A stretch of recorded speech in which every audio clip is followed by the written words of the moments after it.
Howdy there, folks. Welcome back to another stream with me, Fluent Code. Slightly different this time round.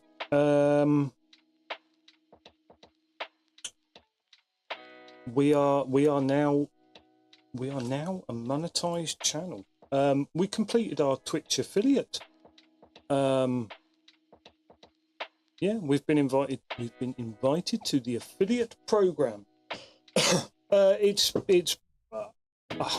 make no bones about it. It's been quite a lot of work to get there, but I haven't really been trying terribly hard.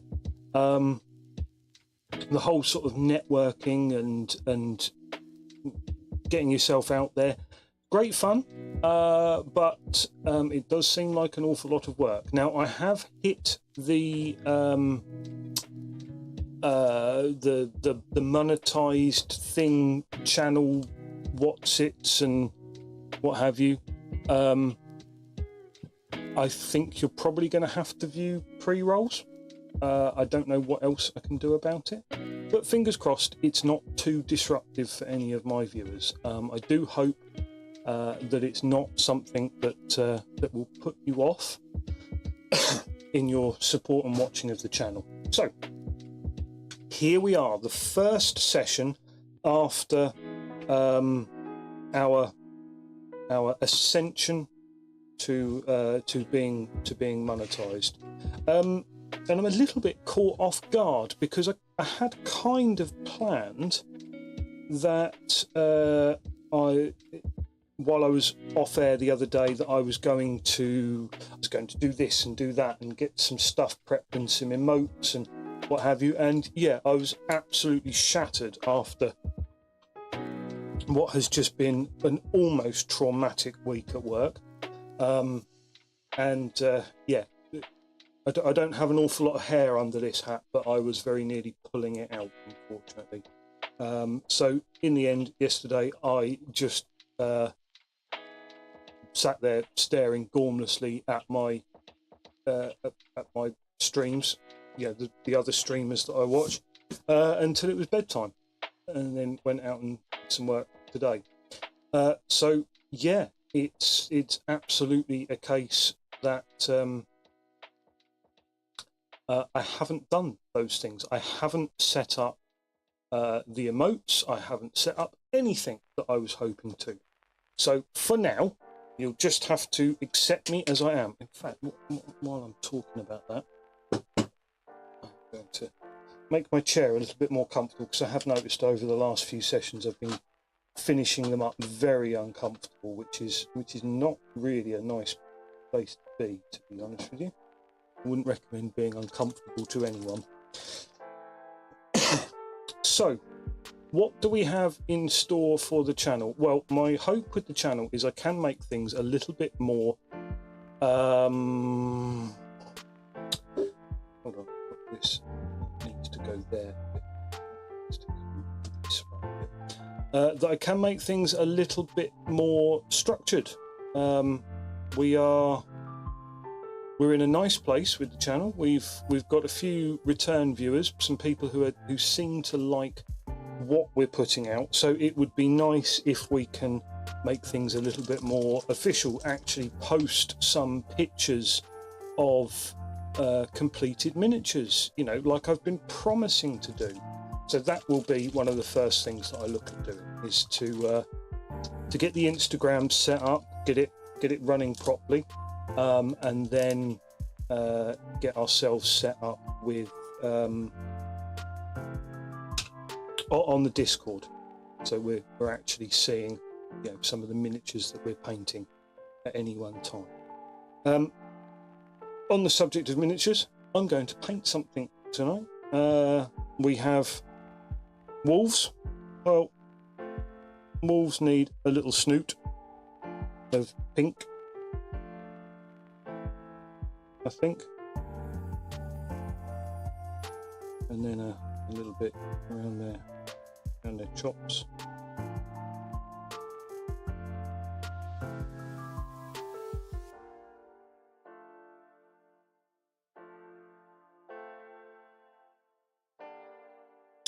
See now, he just looks like Alf. Oh God, does anyone remember Alf? I hope so, because yeah, he was amazing growing up. Right, I'm not going to do an awful lot more with these guys. Obviously, I am going to paint all of them.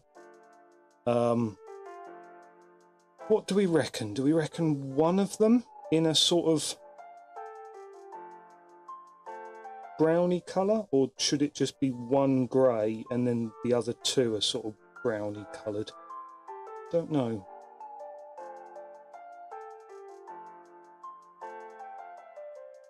The wolves at the zoo, and I say this because I live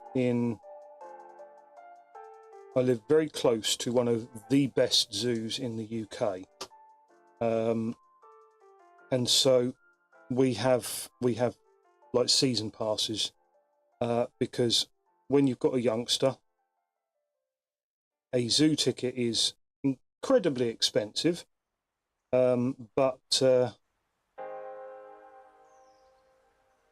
season pass is not so much.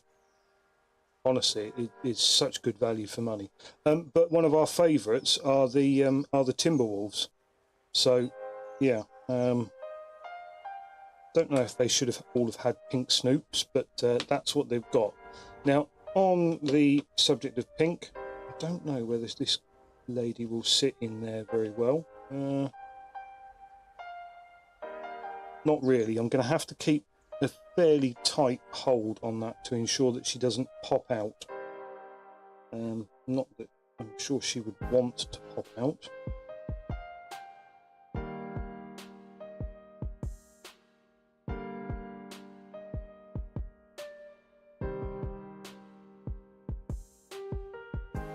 Nice coat of this on there. It's coming out very tanned, isn't it? I've used Dark Oath Flesh, which is normally the paler one of them. But that's come out extremely tanned, like she just got off the sunbed. Gonna have to see about highlighting that up. Oh God, highlighting. Actual paint techniques. God. Right, the other one is covered by a cloth. Yeah, it must be. Yeah, that must be behind a cloth. So we've got her belly that's sort of exposed. Her hands appear to be ungloved as well. Yeah, so we'll do belly. You know, because... Oh.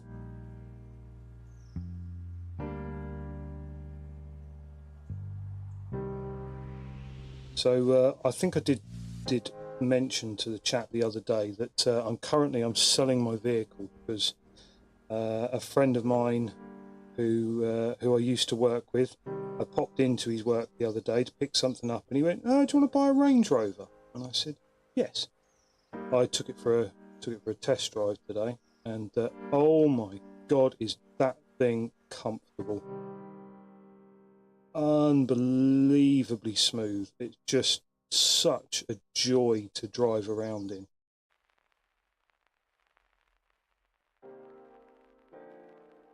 So yes, I've now committed that I'm going to sell my vehicle and buy a Range Rover,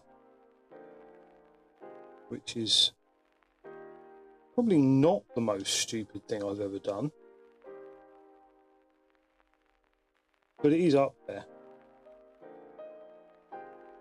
It does help that I live next to one of the country's top Range Rover mechanics, so you know, I've got a little bit of advice on hand when it inevitably breaks down and something goes wrong with it. I can say, "Help, please, help me, please." And luckily he is like the friendliest guy you could imagine, so yeah, he'll probably help me out. Fingers crossed. And as far as backup plans go, I can always set it on fire and pretend that Pikey stole it.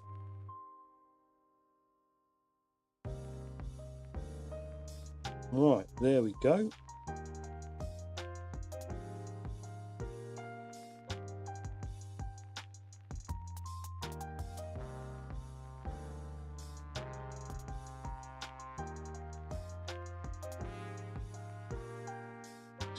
I'm painting this one because my daughter is fascinated by it. She's properly enthusiastic about that one getting painted up. So we'll see how we get along with that. Right, now I just need to open up my rinse pot. The forbidden beverage.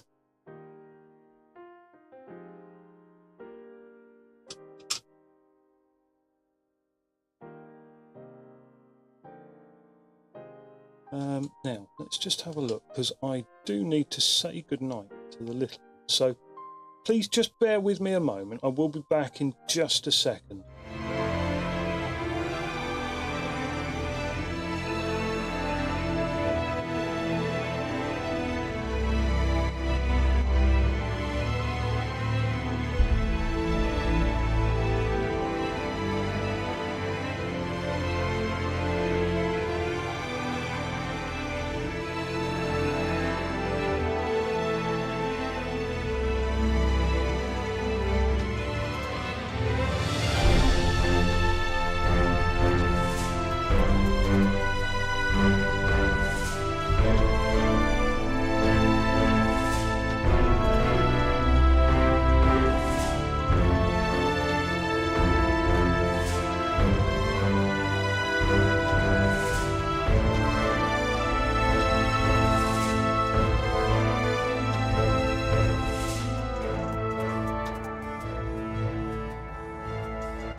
Oh, I do apologise for that, folks. I just realised that I left you with two separate audio channels going there, which probably sounded terrible. So it's really going well for my first sort of professional stream, as it goes. Right. We are going to continue with our glorious skeleton dragon. This is a model that we've been working on for a little while. It is a lovely, lovely model, proper nice, but we'll work our way through this one fairly slowly. Now, what I'm thinking for the wings on this is that we have a sort of yellowy colour in the wings, and then perhaps with a incredibly thinned down sort of red to create like veins in it. First of all, though, I'm going to continue with where we left off, which is with the skeleton colour. Now I'm going to very quickly paint the skeleton dragon knob that sat in there, that I'm sure they just thought, oh yeah, it's a reptile, so this is anatomically correct for what the skeleton of, you know, this thing would be, and nobody ever thought that they were going to have to deal with children thinking that that's a skeleton dragon penis.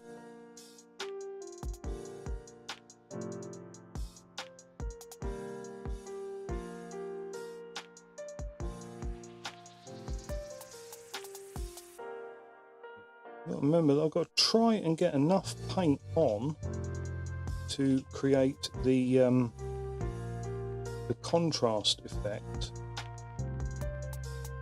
Also, at the same time, I need to not run out of paint, because bloody hell, this is taking a lot to get even to this stage.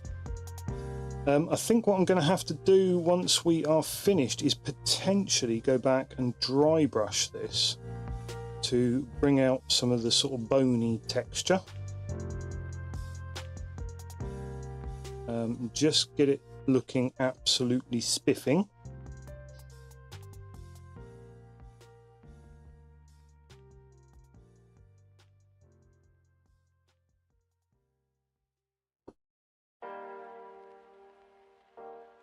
See, that other leg, we managed to get quite a lot of the of this side of it done as well. So clearly we worked our way round that leg.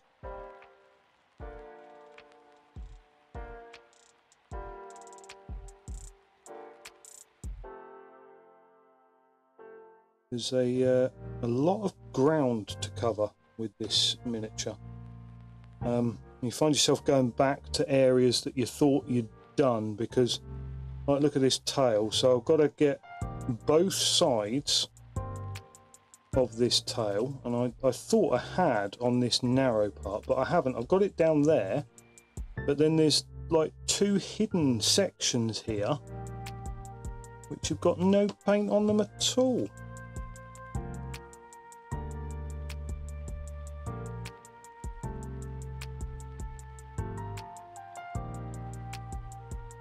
Oh well, it will be worth it once this model is done though, because this is a good looking monster. It's got, you know, all of the hallmarks of a TPK are showing up right here, right now. So hopefully, if any of my players are watching, when it gets lumped on the table, just remember that now is that time of fear that I've been warning you that you might need to take. You might need to have a moment of actual fear for your character's safety, rather than just, I rage.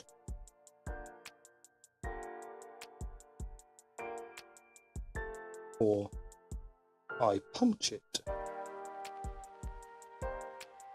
You know, they might get away with it, to be honest with you. My players do seem to have a remarkable propensity for punching things or just getting themselves into sticky situations.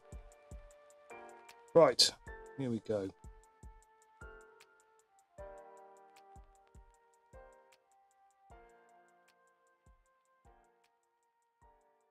All of these legs done, and then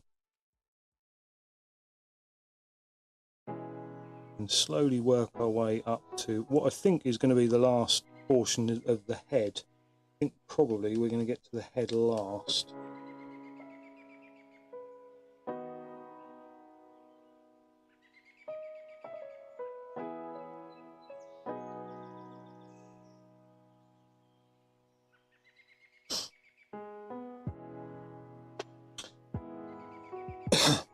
So yeah, we have slowly been. I've been trying to obviously avoid talking about it because nobody really wants to hear somebody explain their journey as a streamer. Yeah, I have mentioned it on occasion in the past how actually it's been fantastic for my self-confidence and the way, you know, I spend my time and what have you. So yeah, it was quite an achievement for me the other day to get an email from them going, congratulations, you've done, I think the exact words of it were, not everyone is as dedicated as you. And I'm like, okay, that's pretty, because to be fair, it's not particularly hard to get affiliate status. It's kind of the bare minimum to achieve an average of a few people watching you. So it is quite basic stuff, but it doesn't mean that I'm not proud of achieving it. So yeah, we got our email. I was quite pleased to see it the other day. Oh wow, okay, yeah, excellent. That's what we've been working towards. And now I don't know quite what to do with the the newfound powers that it's given me. For one, I think what I'm probably going to end up doing is leaving pre-rolls as they are and turning off mid-roll ads, because I don't know that I particularly, I don't know, maybe I need to do a bit of research as to what the best way of dealing with it would be. In order to disable pre-rolls, you need to run 3 minutes per hour, and as I've just sort of tested, as far as I can see, I don't actually, the control panel that I have here doesn't really seem to want to allow me to do that. Perhaps the one on the web. Hold on.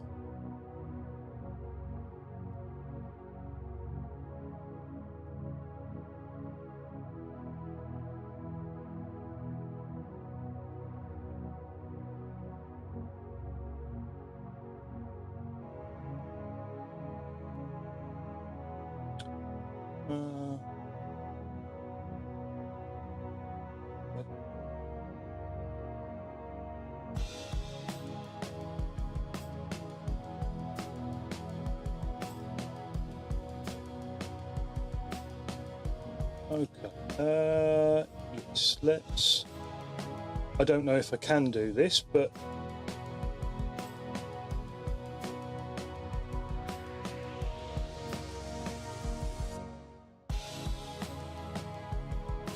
okay, right, so that then disables them for a certain amount of time. Right, okay, that's perhaps all I need to be doing. I do apologise that you guys are going to be learning along with me about how an idiot manages his ad breaks, but that's just the price of entry, really, when it comes to me, and I don't know if I've got the time to actually learn how this works off of the stream, if you know what I mean. Unfortunately, the amount of free time that I have seems to diminish daily, or as the weather gets nicer, the amount of free time that I have gets less and less and less, because when the weather's nice, that's when the jobs come about. This music volume has gone up a little bit as well, hasn't it? So just turn it down a shade. There we go, that's fine there, right.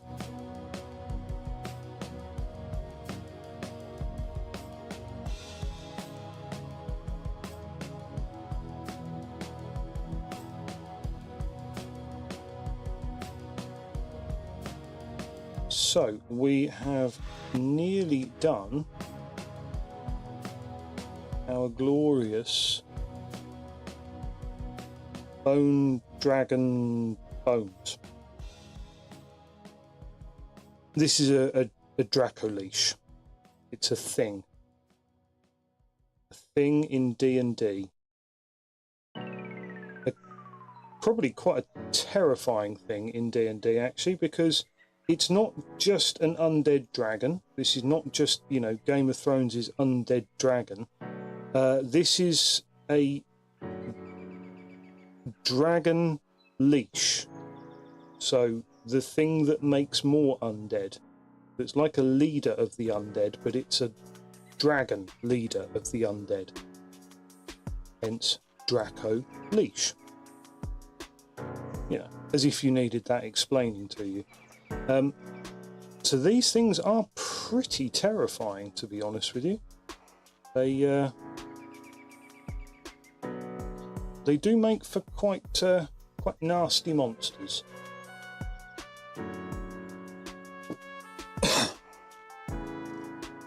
There we go. Right, so all we've got left now is the head and this kind of glorious unicorn spike. We'll call it a skeleton dragon unicorn now.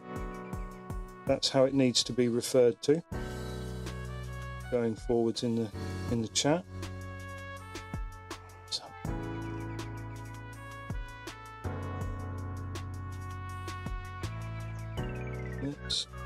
try and keep enough paint material to get the contrast effect going.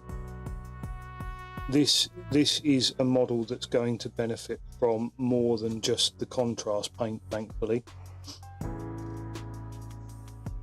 because it's actually quite a lovely model.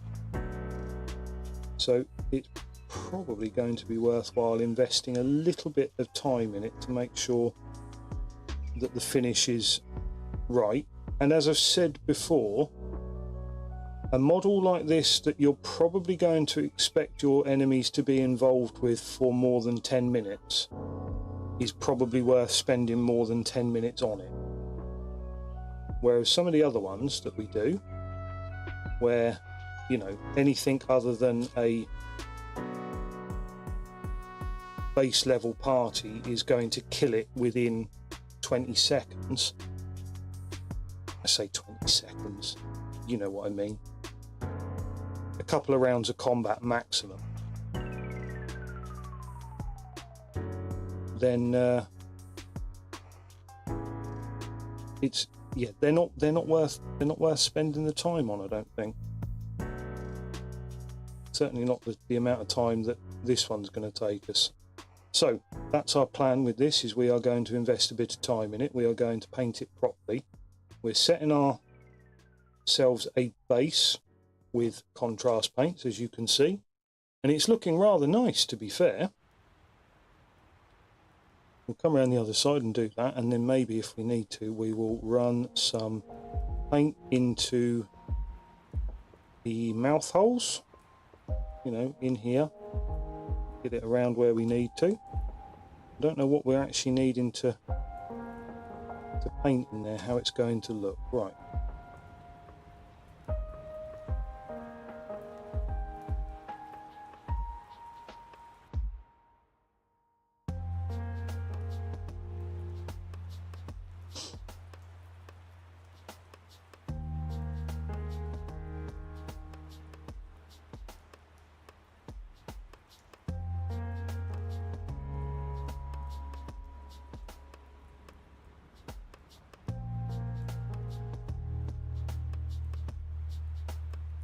So all we're doing at the moment is just slathering on the contrast, and we'll get a nice coat of this. It will then give us a key for where we're going to go with our actual paints. In fact, I think what we'll end up doing very, very first thing is, sorry, excuse me, is hit that contrast paint with a quick dry brush.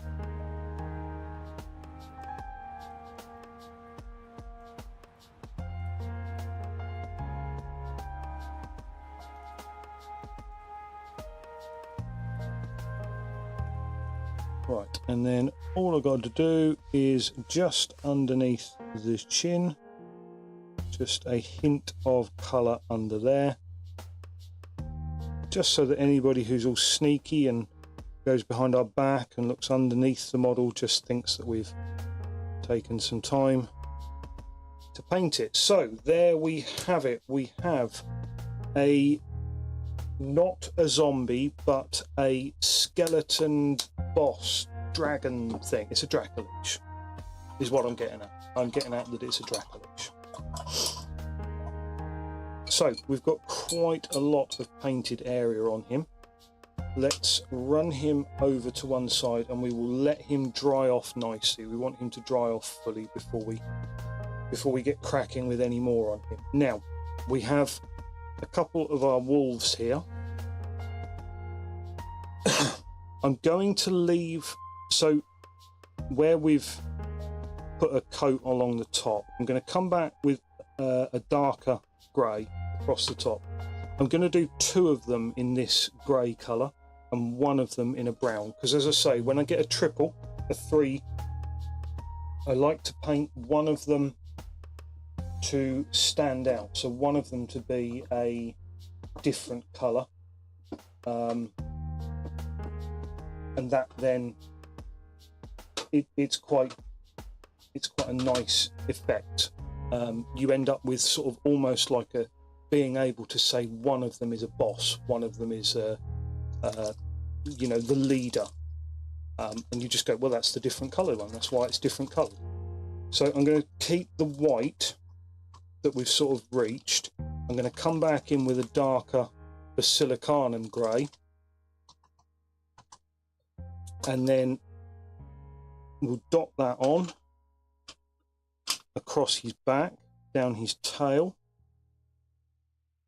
and down his snout. So we are going to come along down this sort of back ridge here. I'm going to take some of the paint off the brush because I don't want quite as much as all that, and then just sort of work it in along his back, down here, over his ears, them in the darker colour.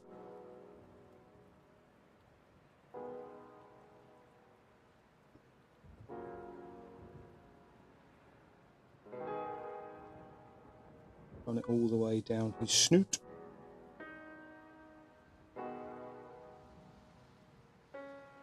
Eyes, around his ears, around this sort of hairy bits.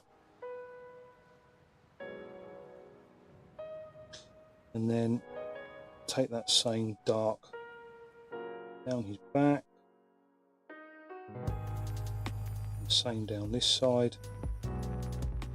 We'll run it down towards his paw. Not quite down to his paw, but down his leg a little bit. Same here.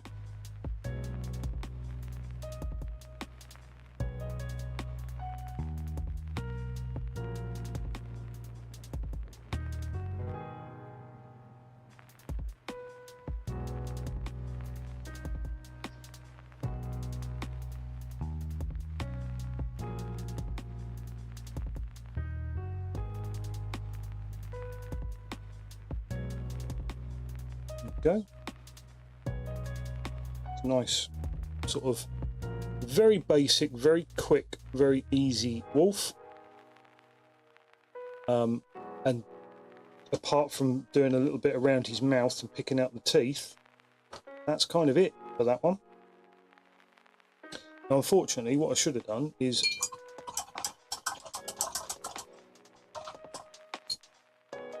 done the other one in the light grey before I moved over to that. So, my mistake.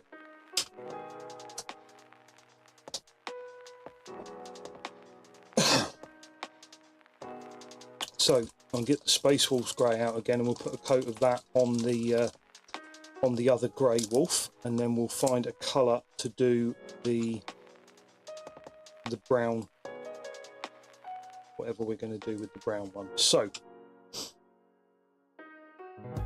again, this is pretty simple stuff. We're just going to go all over, trying to keep the just the very sort of tips of the fur down by his mouth and his underside in the white.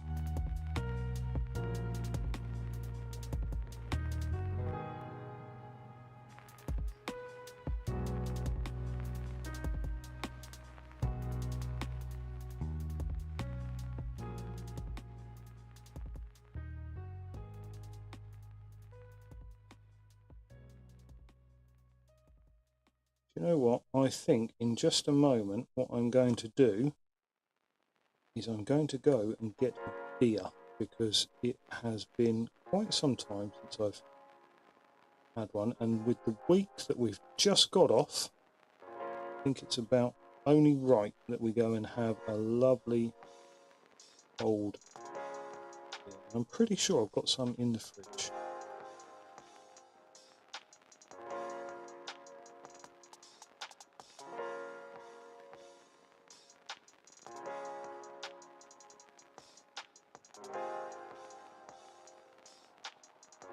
So how are we looking with this guy? So we just make sure we get his ears, because that's going to be dark, and his face a little bit.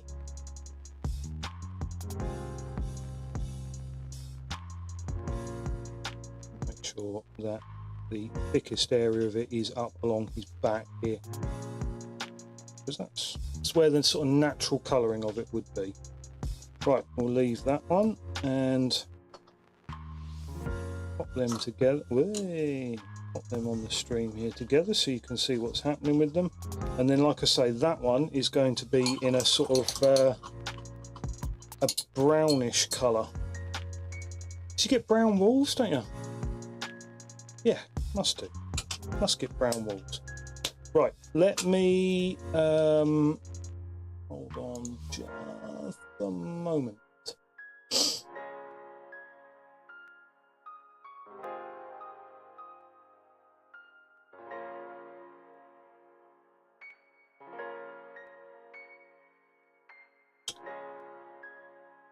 Right, I am very quickly going to go and grab myself a couple of beers. Shout out if you want one.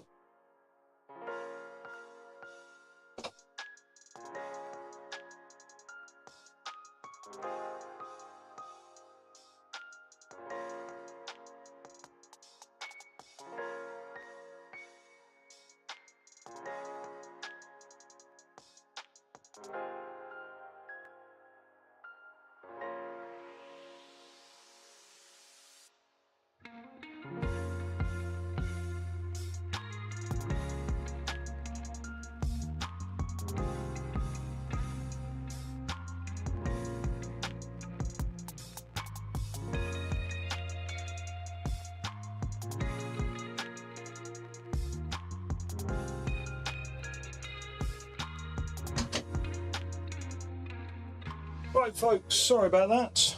I am back. Not only do I come armed with beers,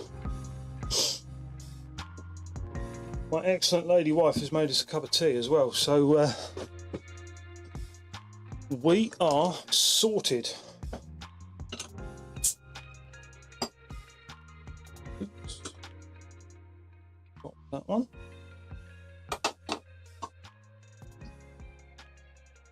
Chin chin everyone, celebration.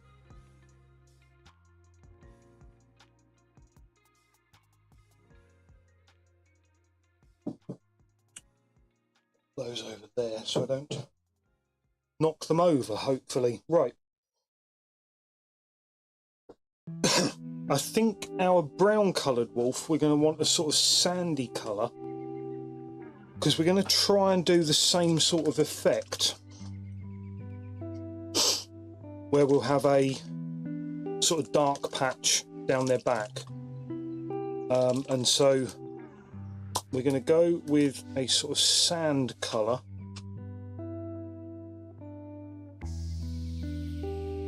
This one.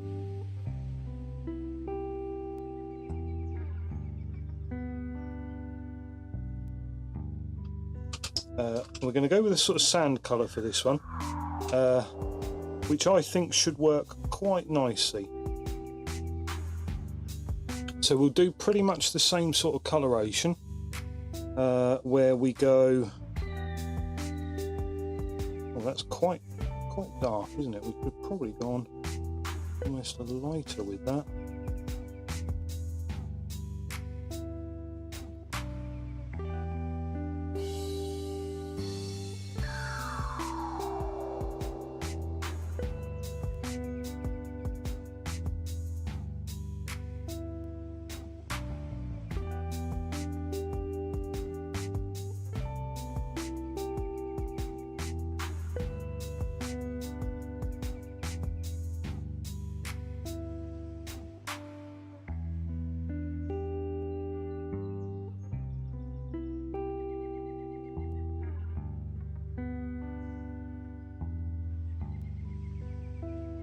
I don't know whether this is actually an appropriate colour for a wolf. I mean, we all talk about greys when it comes to wolves, you know, wolf grey and space wolves grey and all the rest of it. But I mean, when you actually see them,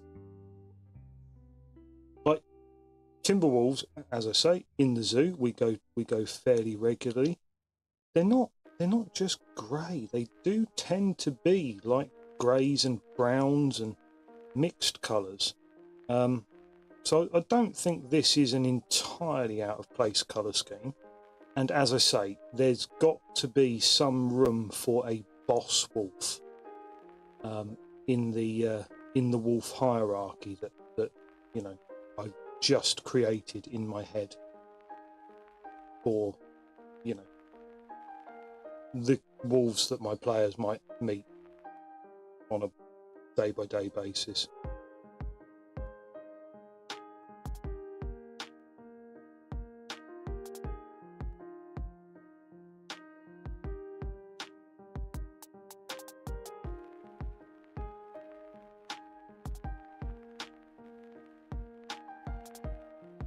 Tell you what though, this colour is going to look great on a knoll somewhere, because that sort of hyena colouring quite hard to achieve quite naturally like that, and that yellow just absolutely smashes that out of the park.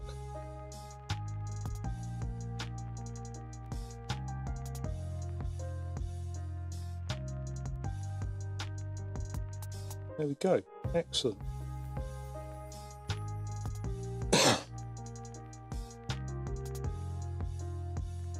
I might actually try and throw a little bit of grey in there, just to see how it goes.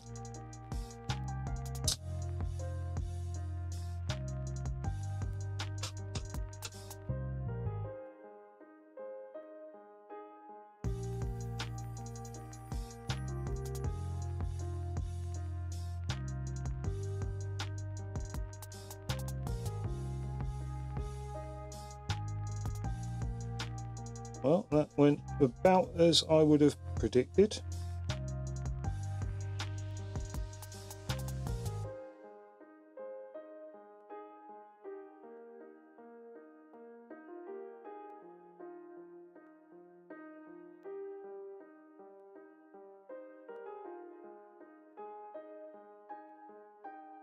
And that looks a lot more green than it does grey, but we will solve that in a minute, because we'll let this one dry and then we're going to come along with a darker brown to finish off. So where are we at? Indeed, let's have a quick look, shall we?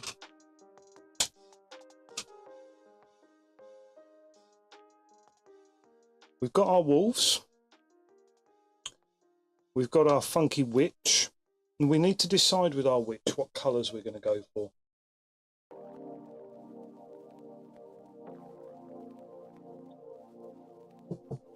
Because I think that she should be in nice, bold, bright colours. Possibly a red. Do we think of red? Or a wizardly green? Quite a rich and vibrant green, perhaps. And then she would look like what was his name? Honcho? I can't remember his name. The guy from the Dungeons and Dragons cartoon. What was his name? Presto. That was it. Presto. Who always used to pull magic stuff out of his hat, or rather not very magic stuff out of his hat. We could go for a sort of grey like Presto, we could go for a green like Presto, we could go for a purple like I've painted every single other magic user to date. I don't know what to go for.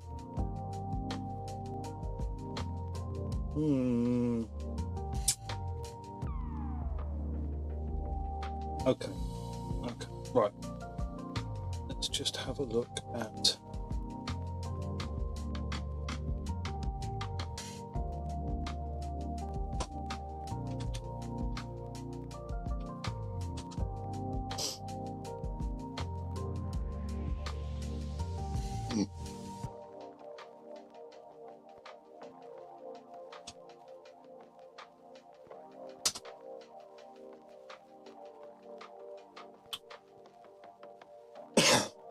So we also have lurking, ready for paint, our favourite gargoyle. Now this is a real blast from the past, this model. He's not subtle in any way, and I'm looking at various different options for painting him, and a lot of them all lean back to looking very similar to the Balor, which was a sort of take on the Balrog. So we've got black whip, fiery sword, red wings. Yeah, I think we can make that work. What I don't know whether or not to do is whether to paint the flesh as like flesh, like brown and black flesh and skin tone and hair and what have you, or whether to paint it grey like a gargoyle.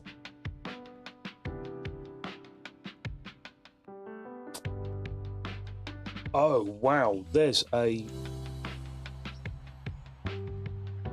Yeah, let's continue to sight because I don't care about that one. Oh wow, somebody has actually painted it as stone. That's incredible. Let's just see if hold on. Window.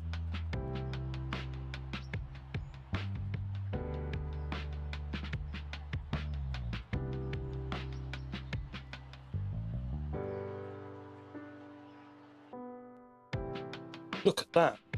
Look at that. That is that one painted as stone. I love it.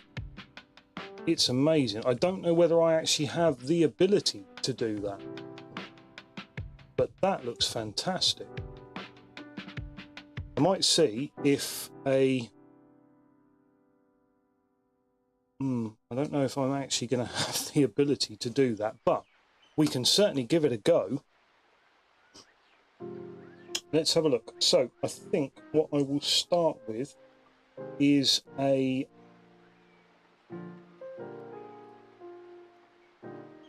going to start with a grey,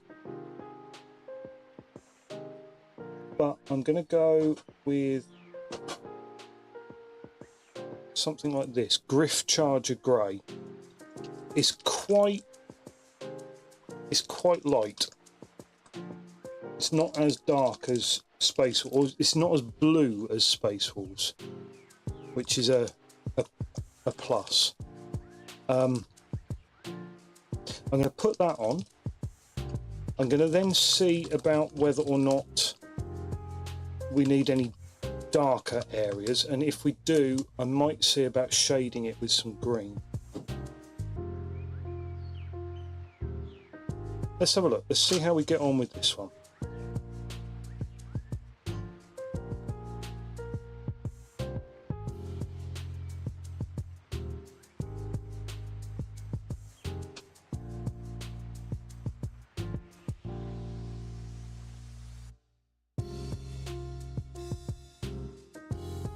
Yeah, see, that's got a certain shade of green to it anyway. Now, what I think I'm going to do is I'm going to try and leave that to the skin.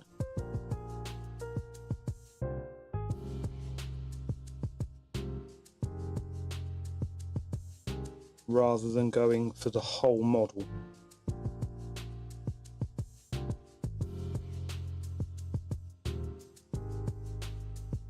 Oh, nearly lost it there.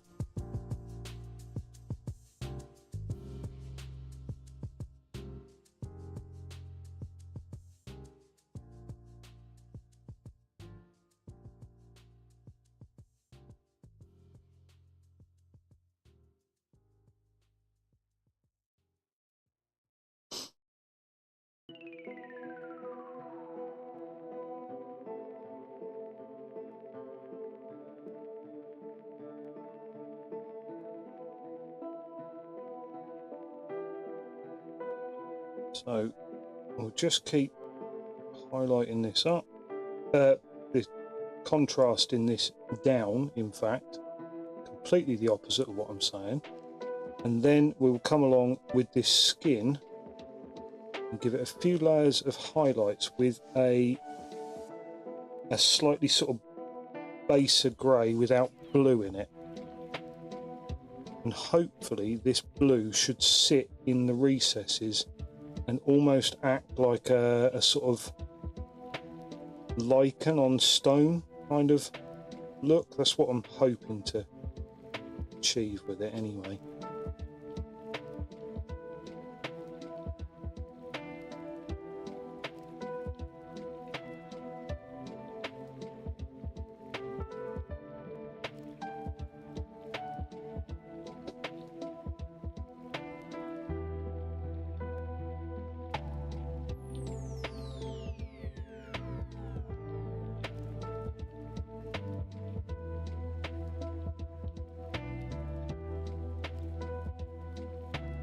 Right.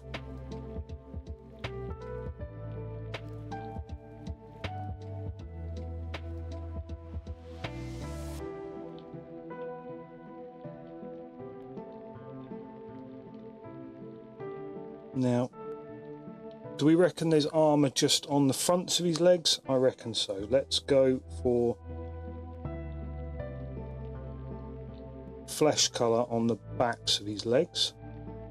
Certainly at the top. Down at the bottom, I think we can probably say there is a full round the back side to the armour as well, but not at the top of his legs. We're going to paint that in.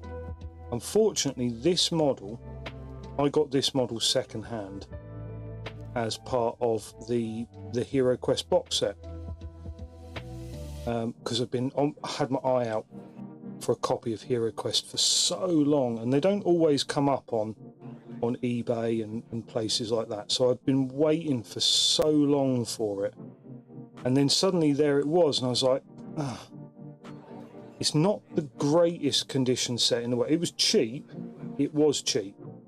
I can't argue with the fact that it was cheap, but it wasn't the greatest condition set in the world. I was like, I have been waiting for this so long, and I don't know if I'm gonna see another one that's not ridiculous money come up. So I was like, well, I'm all about the cheap. I'm all about the cheap. So I went ahead and bought it, and unfortunately the gargoyle had multiple coats of what I think was a fairly thick, almost enamel type paint, because it was doing its best to not strip off. And in the end, I was like, I'm actually going to damage the plastic here if I keep trying. So I gave up, and then I just simply base coated or undercoated all the way over the top of what was already there. And so you end up with the slightly congealed mess that we have in front of us here. It's not the best example of a gargoyle, but it is the example that I have to work with. So we'll make do. I'll make do. You guys will, complete yourself, really.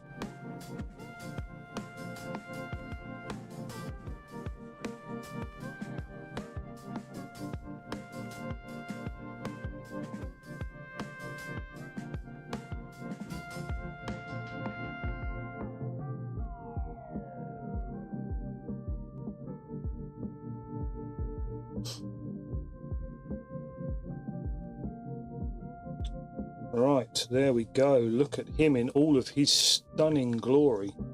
The wings, I think we are going to paint in red as well. Quite a simple model, really, isn't it? Oh well, we'll have fun finally getting him ready for the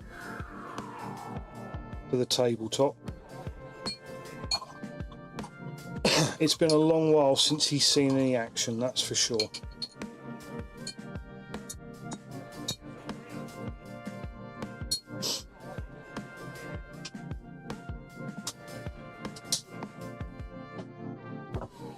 Okay, so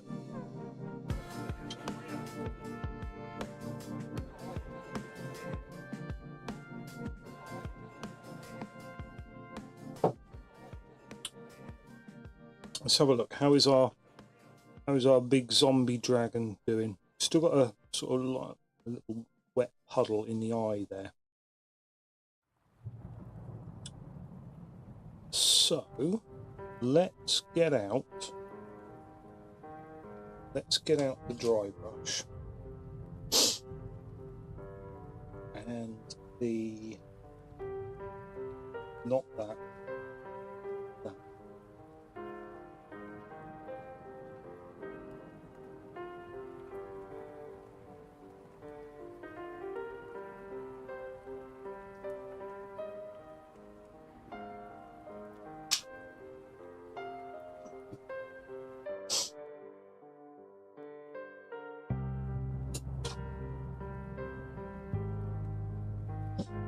Right, we have got a considerable dry brush here. Look at that bad boy. A lot of people laugh when they see these dry brushes because they are a bit over the top. But fluff a bit for a start.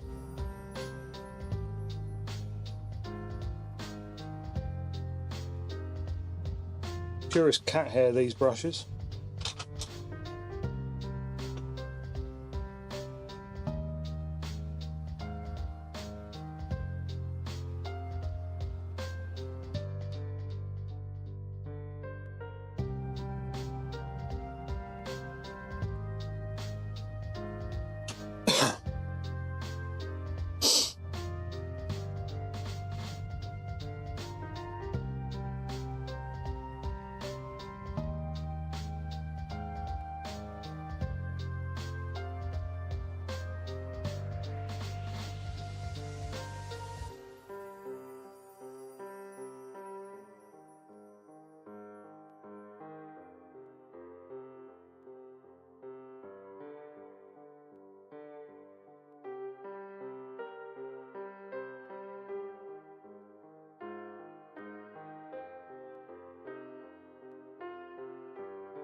Where these bases are actually really good for stuff like this. And the way I use them is not to dry the brush out. So if you use something like paper towel, you will actually end up with a very dry brush. Now it might sound that that's what you want because you're dry brushing, but it's not. If you have a very dry brush, all you'll end up doing is making really chalky texture. Whereas a slightly wetter brush like this it's not wet, it's just well worked in, won't have quite so much chalky texture to it.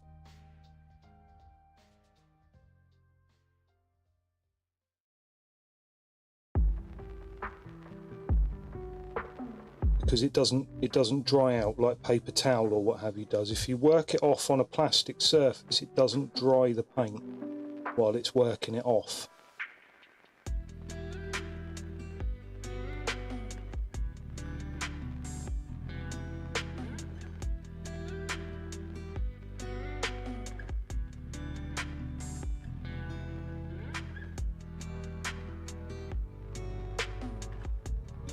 Keep it under the camera so that you guys can see what's actually happening with it. be a good start, wouldn't it?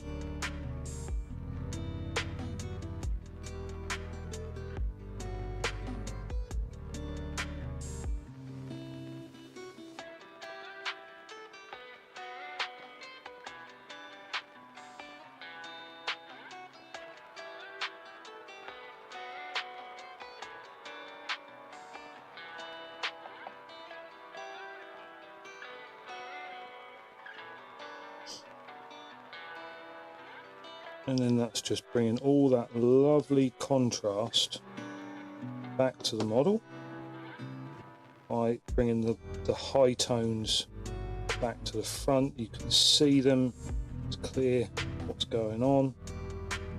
There we go, looking lovely there.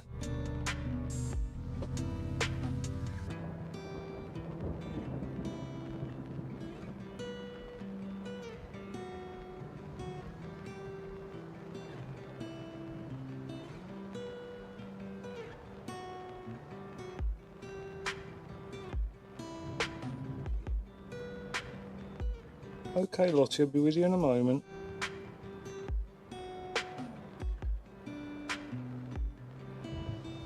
Cat does call. Cat wants to be let out. Come on in.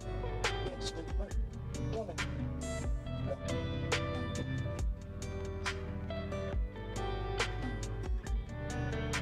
in. Okay then, so this is looking quite nice now.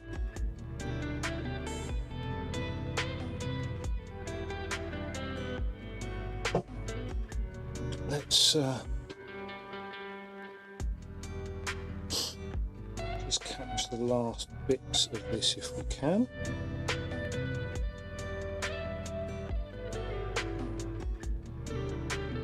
Oh,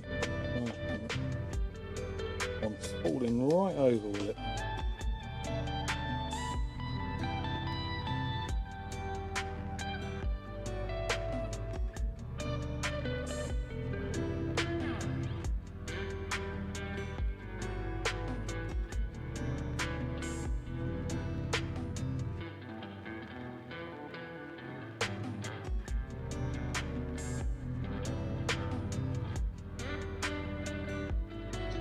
I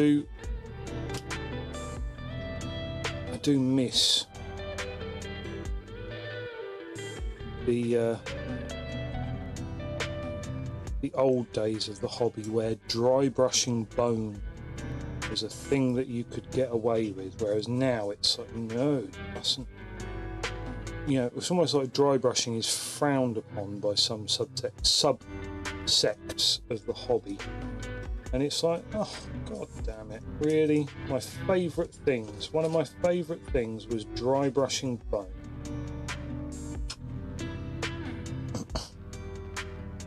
Okay, he's looking rather pissed off now. Like that a lot.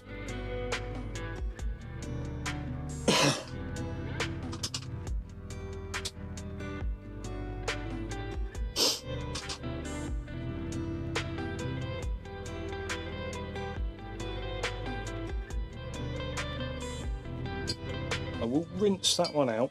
Now, we could come along with a few highlights to that bone here and there, but I'd rather actually leave it as quite a rough texture that we're doing. Now, the imagery for this model has lots of areas of sort of sinew, which I feel are going to need to actually be painted in, and I'm thinking probably the best way to do them is going to be like a mixture of sort of purple and red almost. Don't quite know how to do them, so we're going to experiment. Just going to kind of mess around and see what we can do.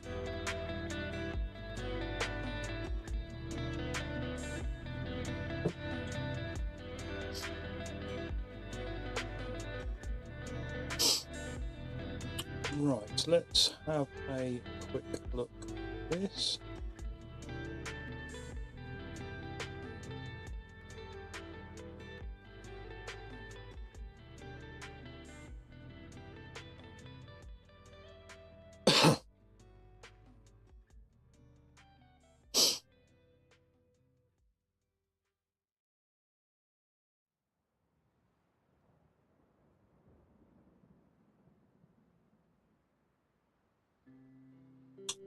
Okay, right, let's see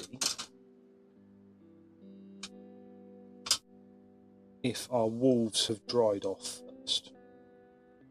So yes, we've got this one here and this one here. This one I think is ready for a little coat of silicanum.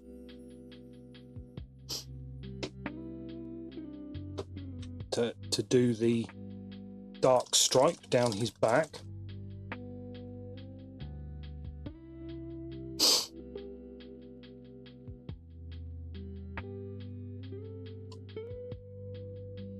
And then we're going to do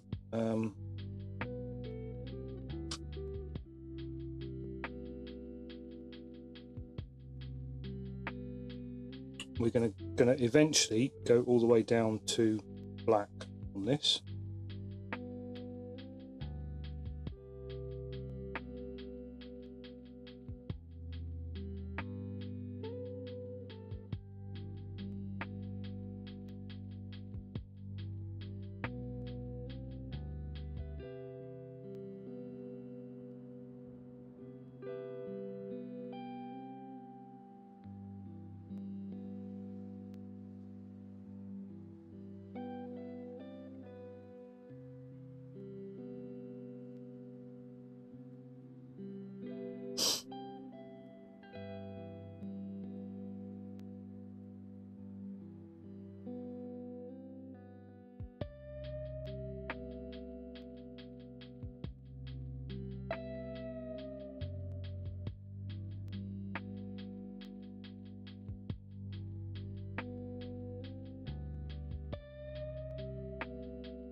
And make sure that we get his ears. We want his ears to be nice and black. And then don't go too far down the tail on this one. We want to keep some differences to the other one.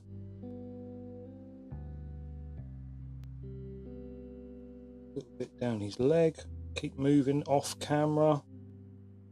Stay on target, my friends. Right, and then bring that down his snoot again.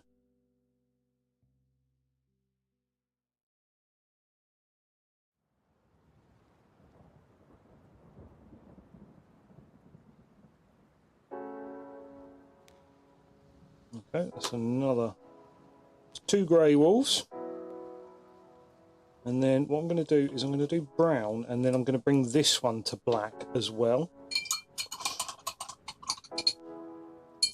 So we want quite a nice sort of dark or a mid, like a mid brown. So we've got, I think what we're going to do is not, I think we're going to do Cygor brown. We'll run with that.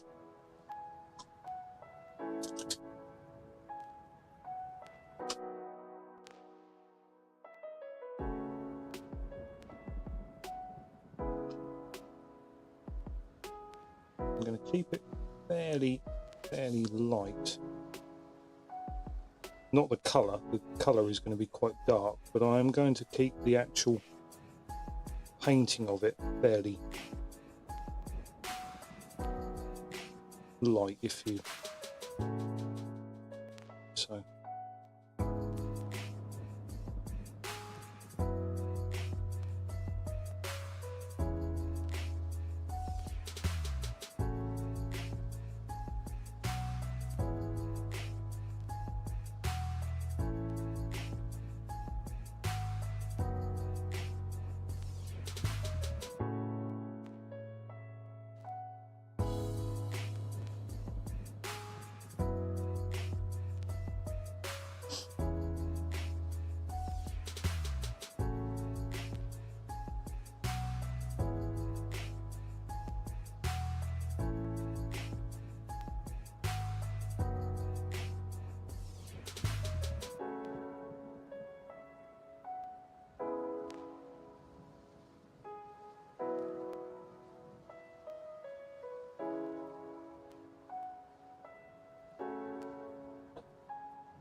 Okay, so that is looking a bit basic, to be honest with you. Not terribly impressed by that, but it is what it is. We did want a brown wolf, so now we've basically got a brown wolf. And what you guys are expecting. Well, I wasn't expecting that. No, it looks fine. We'll maybe hit it with a little dry brush of Zandri or something like that, just to lighten a little bit of that brown. But I am actually thinking about maybe going really dark down his back and going with a bit of black.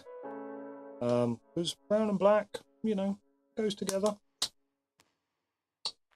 Right. Still don't know what colour to paint our wizardly lady. I think really nice green would be excellent there.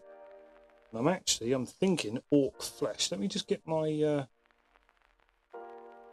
my contrast paints comparison. Yeah, orc flesh, or maybe even a bit of warp lightning. I think warp lightning might be the one to go for.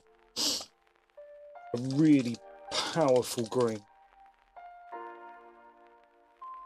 Now let's think about her a little bit sensibly. Are we going to do everything in green? No, we're not. We're not going to do everything in green. But her lower cloak and her upper cloak and her hat, yes. So in fact, I'm just going to go right ahead and paint them. You just see if I don't. I will. Nothing you can do can stop me. Well, I mean, you could, yes. But why would you? Why would you want to? Just let me paint, man. Just let me paint.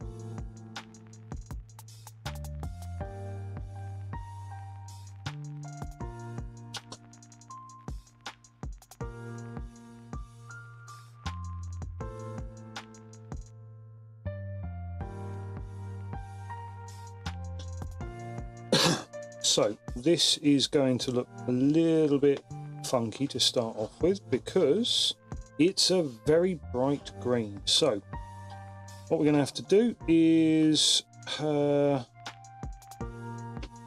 yes, we're going to do the inside and the outside of these cloaks because why the hell not? Well, I think I need to work on how I'm holding this, because clutching it like some sort of claw is not a great solution.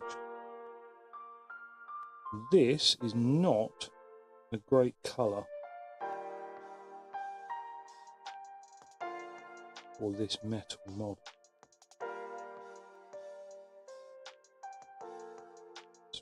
This is a metal model, this one.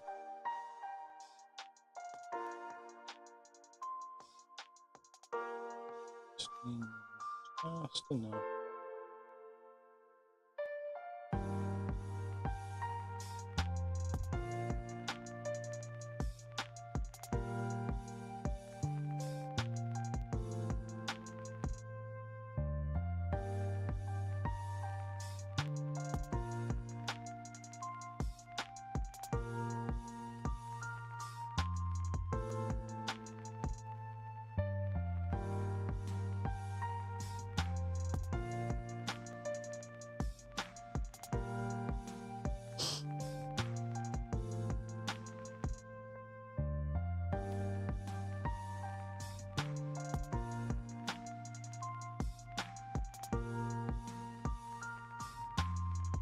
There we go. Keep it simple, stupid. Just paint what you can see.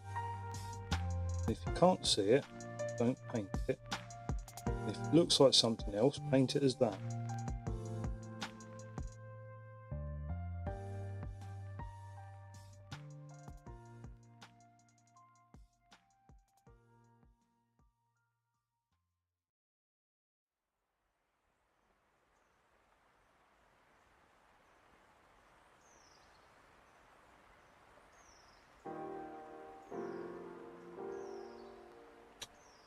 how is that there? Ah, there we go. That's got it.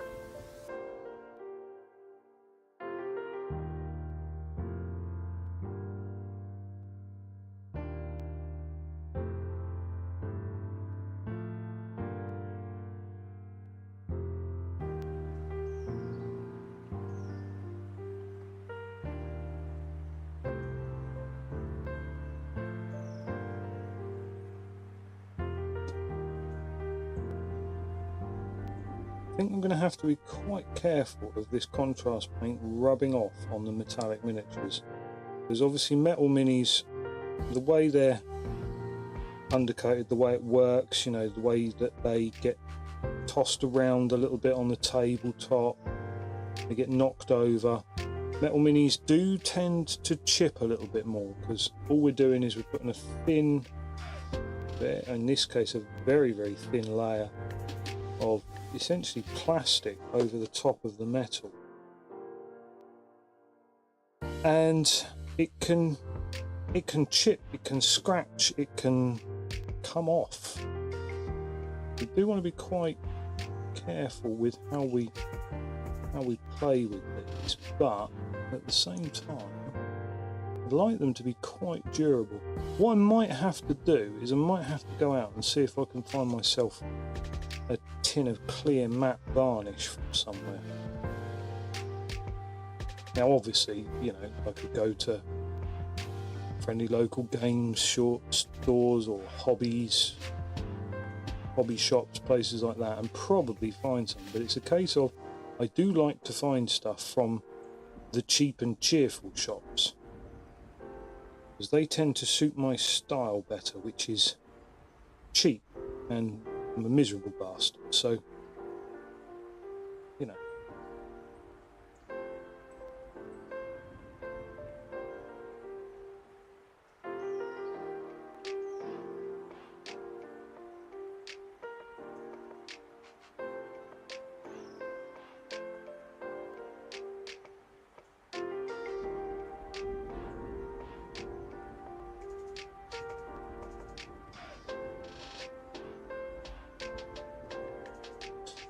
Okay, she's looking, or she's starting to look a bit better. I'm going to paint in her hat. Now, the underside of her hat is barely going to show this colour at all. I do love this green. It's looking really nice, but just got to make sure we get the underside of the hat. And then it goes all the way round. Now, what are we going to do here? Because obviously we've got the hat band and the string of some sort, and then there's the star on the front.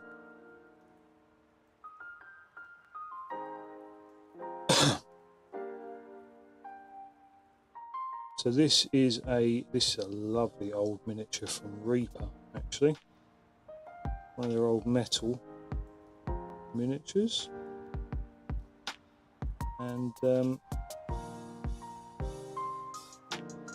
I've had this one for about 15 years, and I only remembered that I had it and grabbed it and opened it literally last week. My missus bought me this like the first year that we were going out as a Christmas present.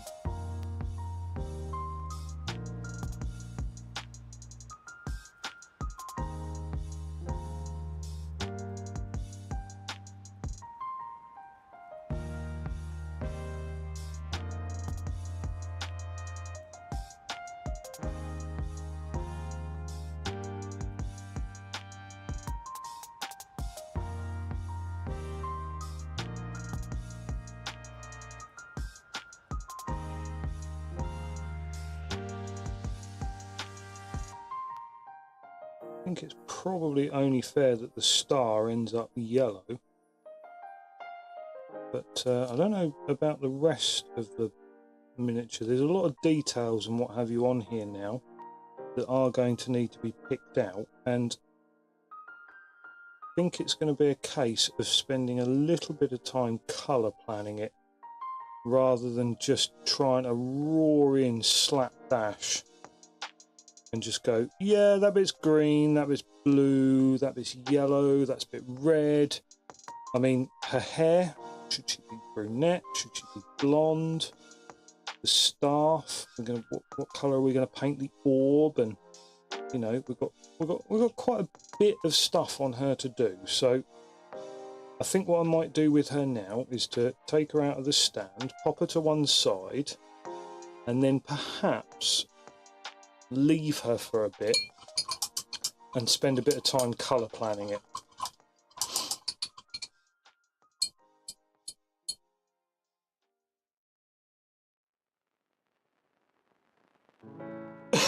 Which means that we do have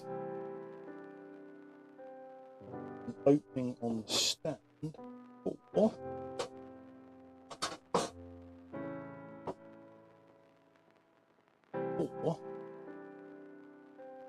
this bad.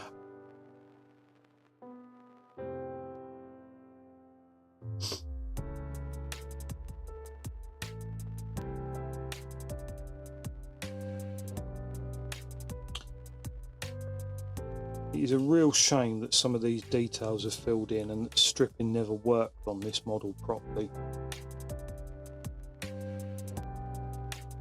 So what I think I'm going to do is I'm going to come in and paint all of the armour panels in red. The same for the armour on his chest and his helmet. His wings, I'm not sure with his wings what to do with them, but I think this sword also ought to be red. I think what I'm going to do is I'm going to start with Blood Angels Red, the lighter of the two reds that I have.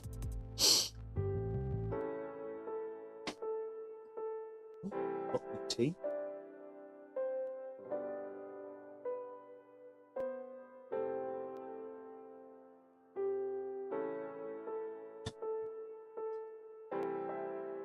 So I'm going to paint these armour panels in this lighter red, and then I'm going to come along and shade it. Now, I am going to use the same trick that I used on the Fire Giant the other week, which is shading red with green. However, on this really old model, I don't think it's going to notice as much, unfortunately. I think it's a case of that will be a bit of wasted effort. One, I don't think there's an awful lot of texture left on this model, and two, I don't think the details on here when it was brand fresh and new out of the box would have particularly held up to the subtleties of shading red with green. I just don't think that it creates a very sort of soft shade that I don't think this model would have really supported very well.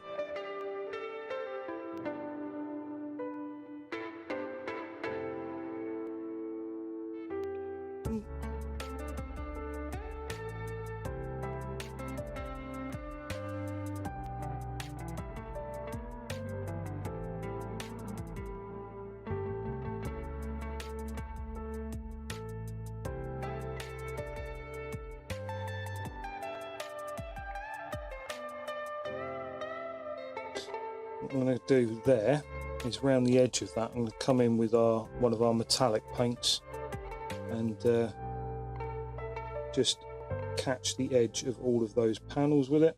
I think it's going to be gold.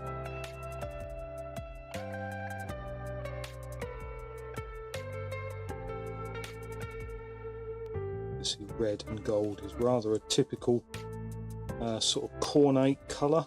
Not that this model is cornate, it's a gargoyle. Doesn't know what corn actually is, but you know.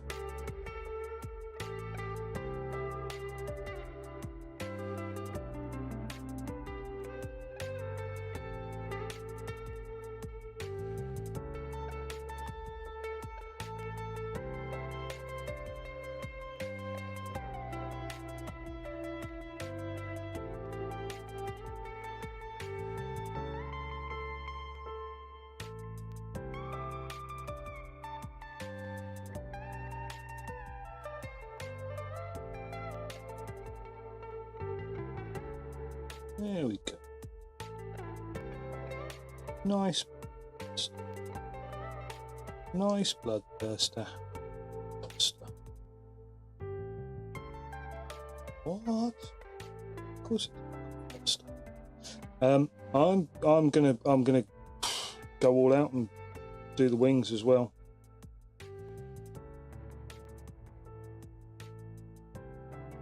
Don't know that that was a particularly good idea, but it is done now.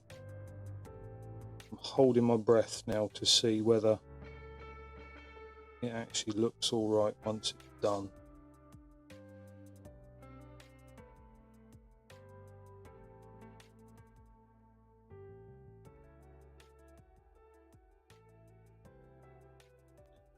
What's my logic there for painting the wings in bright, sexy red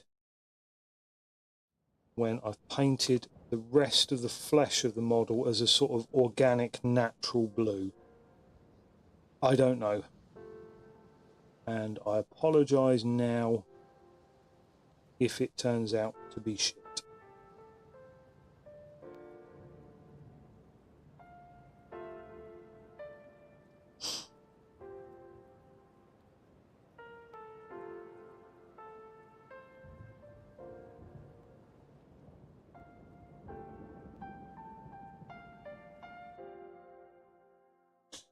Right, we've got this section under. Oh wow, that's really awkward to get to. Very simple model, but not that simple to actually get to all the bits of it. Oh.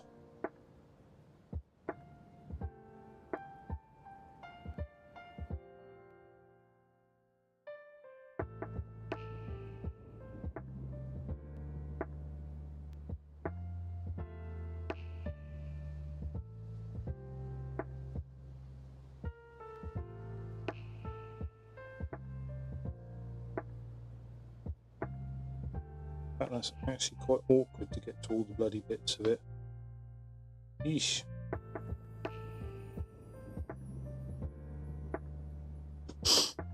Okay, well, it is what it is. We'll get by.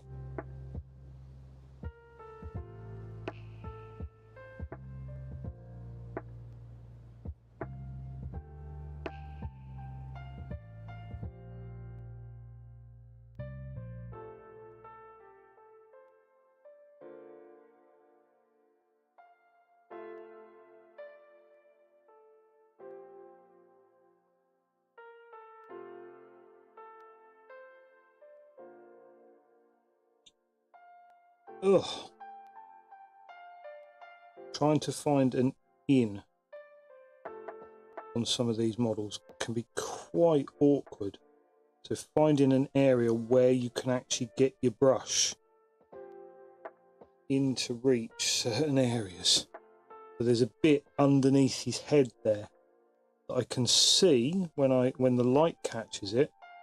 I can see that it's not painted, and I know that I want it to be painted. And so I've got to try and get my brush in there somehow. Right, the horns and stuff and the sort of wings on his helmet, I am going to do them metal. So we will paint in the cheeks of his helm.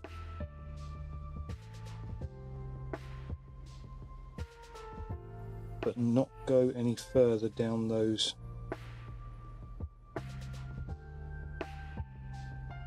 blades that stick off of it.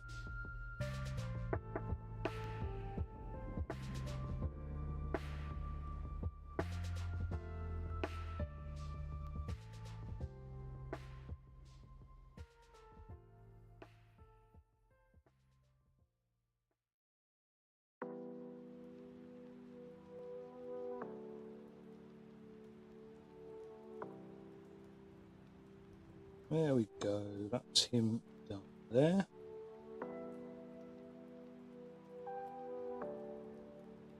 It's quite sort of simplistic at this stage. Well, it's not quite simplistic, it's very simplistic. Nice red sword. I'm not going to paint his van braces because they are going to be metallic.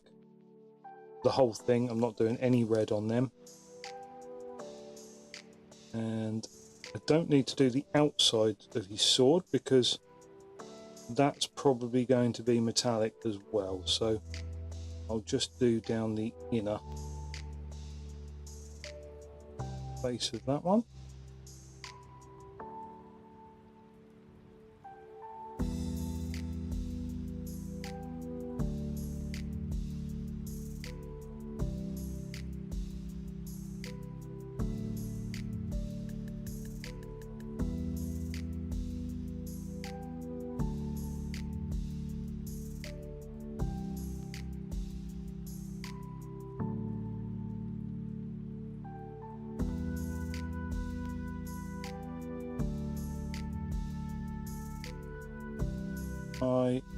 Actually, now that I'm looking at him, the way this model has been even put together is a bit shocking. Been glued together quite poorly, to be fair.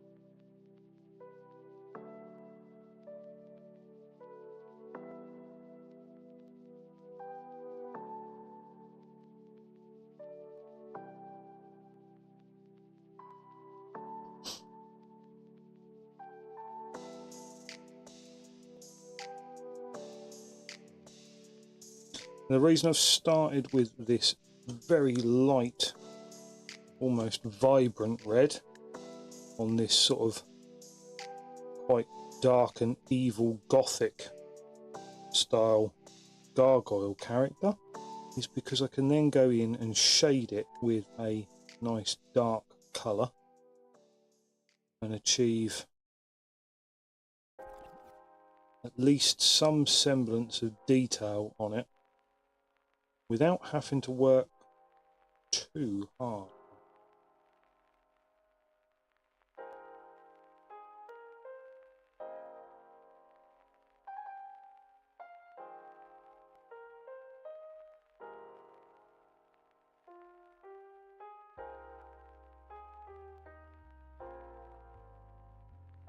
Go.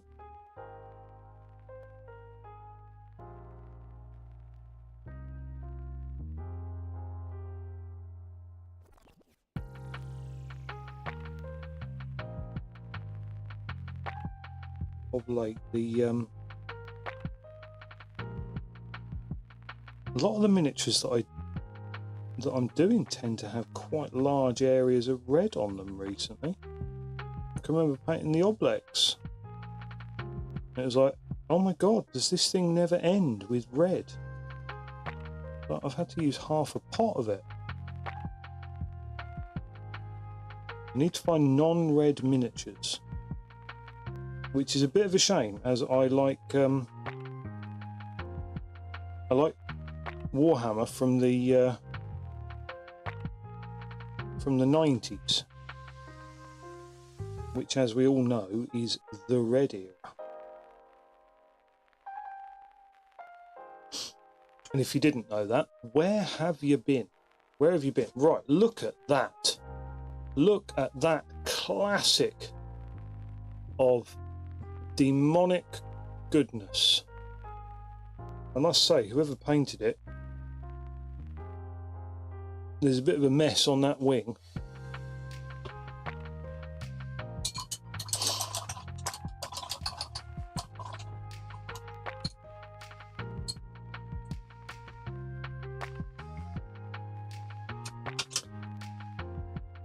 let's have a little look now at what have we got.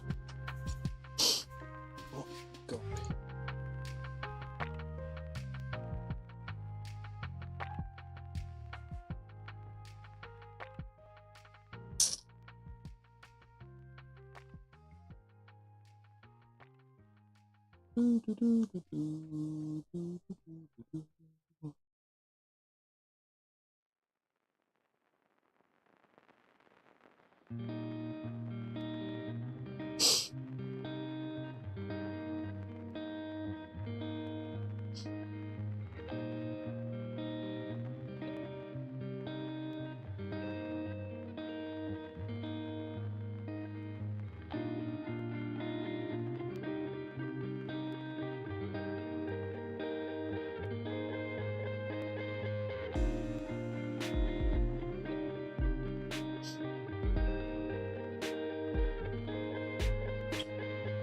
Okay.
Okay.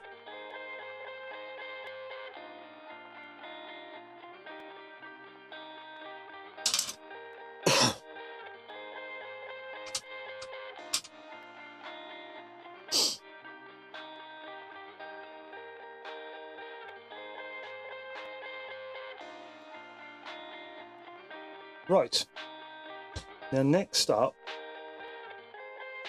we want to, I'd like to finish off these wolves on this string. Now, what I'm going to do is I'm going to take a bit of this pink and I'm going to paint it into the mouths, because I've found that this gives us quite a dark colour to then highlight up from, and it's quite a natural sort of looking colour for monsters' mouths, believe it or not. So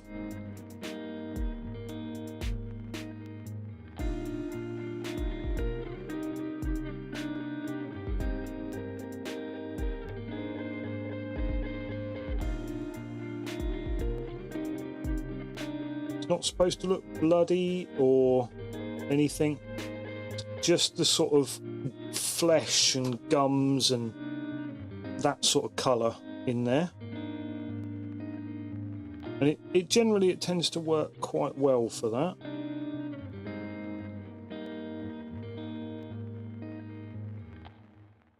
And then we will need to let this dry for a good long bit, because otherwise when we come along to highlight the teeth, that's going to pick up quite a lot of wet material in there, because that is quite deep in those crevices there.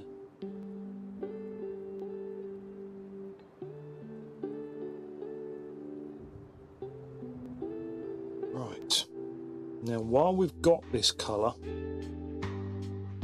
I think this would be a good time to start working on these bits of muscle and what have you that we've been putting off. So let me just grab a, hold on.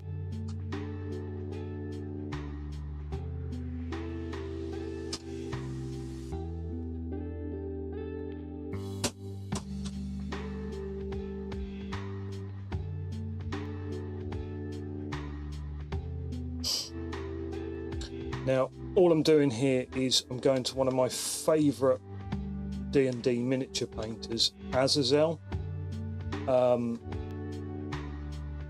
I often refer to his painted examples of these miniatures before trying to do my own, because I think he's very good at them. And he's done almost all of these miniatures.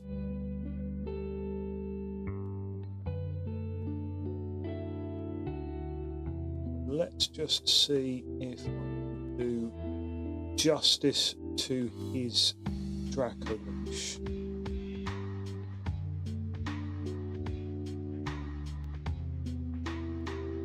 Scroll, scroll, scroll, scroll, scroll, scroll, scroll. Scroll, scroll, scroll, scroll, scroll, scroll.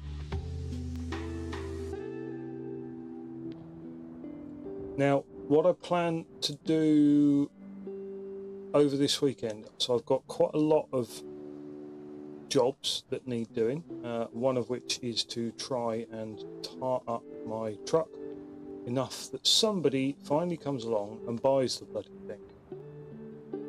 Oh god, that reminds me, I'm supposed to message a couple of people. Right, there we go.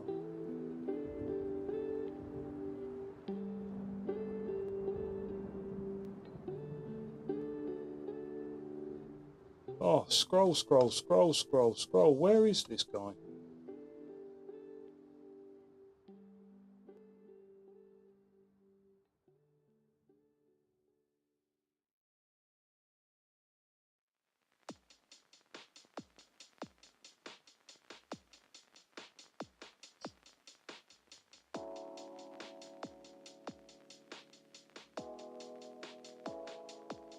Right, nearly there, nearly there. Whew. So glad I'm nearly there.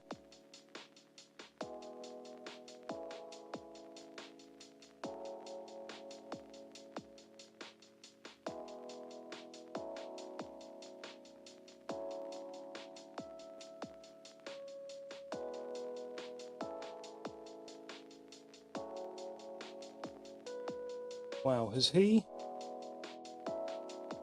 actually, I think he might have sculpted extra detail. I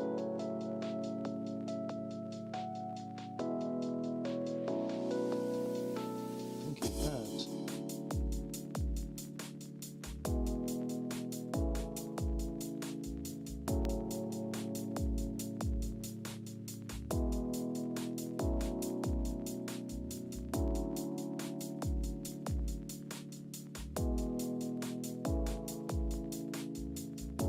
Right, I'm sticking to the table. Right, sorry about that. It was a long old process trying to find a reference image that I'm happy with here. Now, I think, yeah, see, now, this here should actually be connected. This should all be connected, like tissue, but it's not. It's sort of like that. That's how it's supposed to be.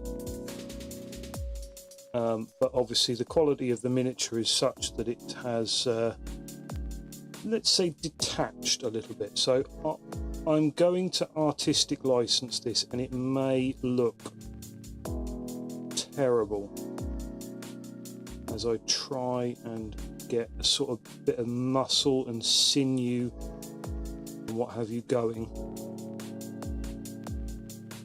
around this.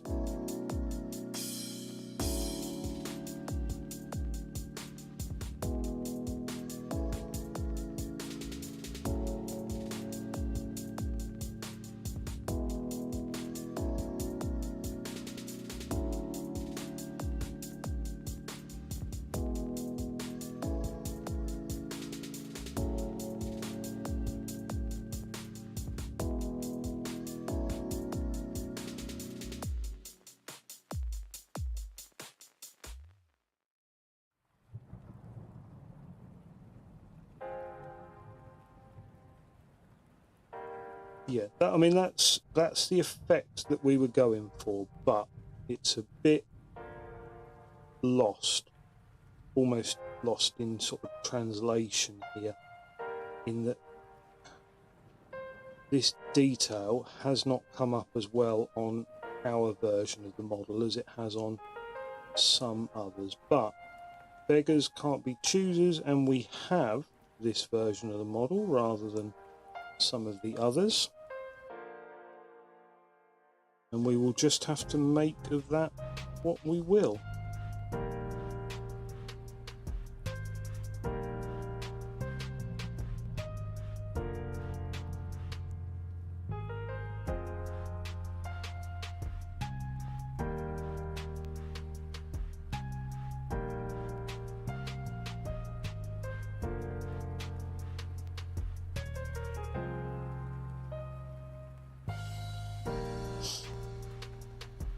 So the idea is that we're just going to paint on areas where sort of flesh and sinew and, you know, stuff might be, and sort of let it all kind of hang out. Oh, I didn't want to do that bit, unfortunately. That's very annoying, isn't it? But meh. Slip of the brush, a mistake, an error.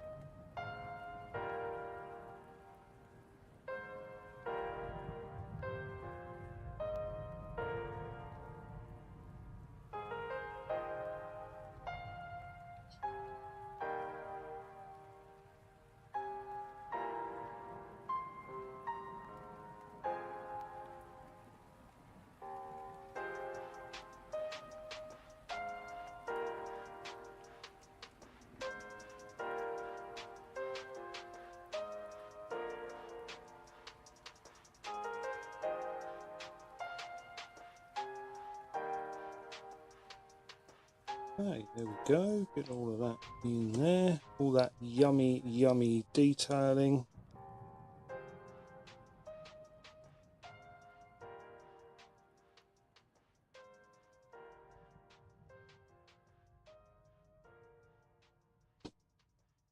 This is in effect where the sort of last vestiges of the muscles and clinging on around the model.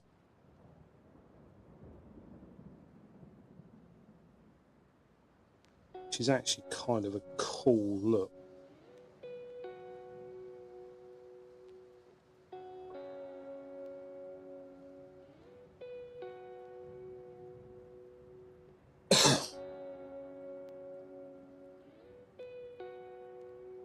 Okay, that's actually pretty damn cool.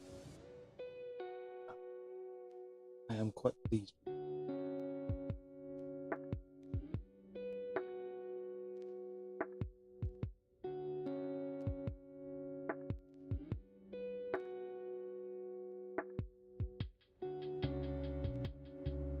So, have a look at this side.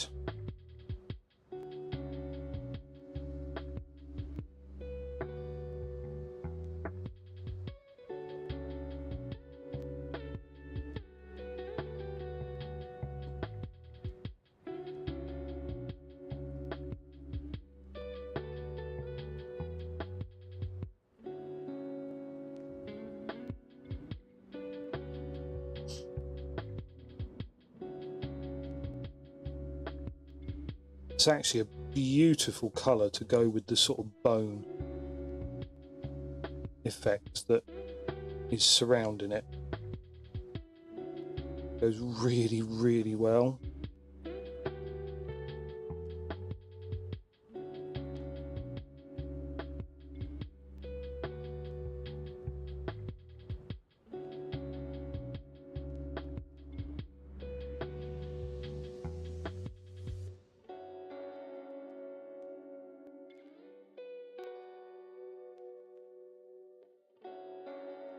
Yeah, that looks pretty good to me.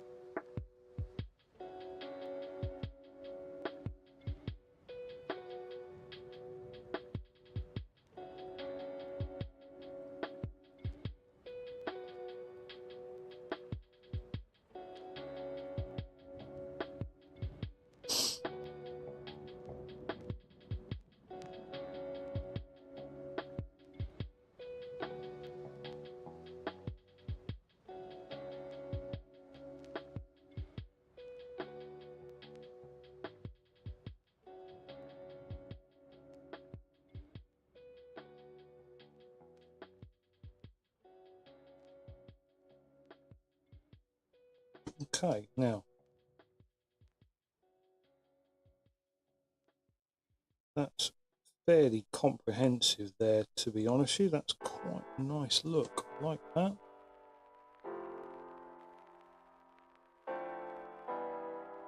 Can catch a little bit here.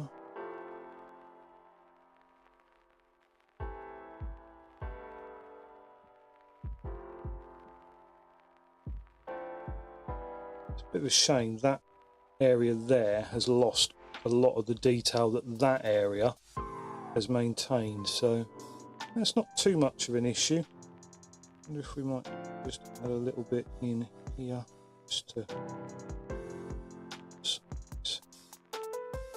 No, I don't really want to do it on the other one because that hasn't got any of that crease to it.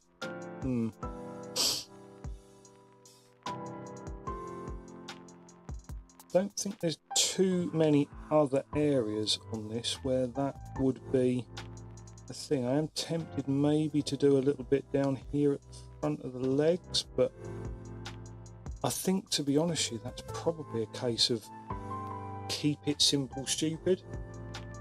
That's quite striking, and I think if I go any more, that's going to become too much, too overpowering. I might just bring it down a little bit to match this side on the, or this bit on the other side of the model. Sort of comes down a bit here.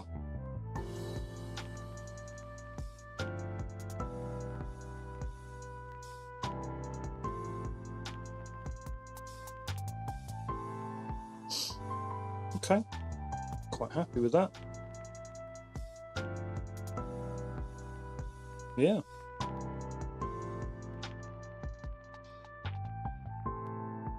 That's our zombie dragon coming along. Now, the wing membranes.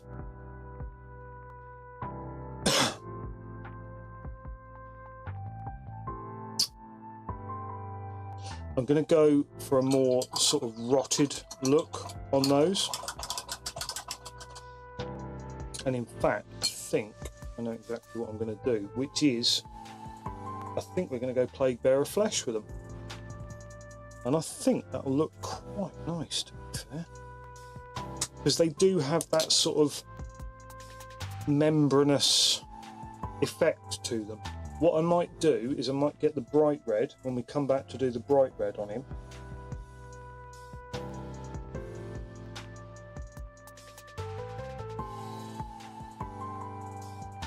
Excuse me.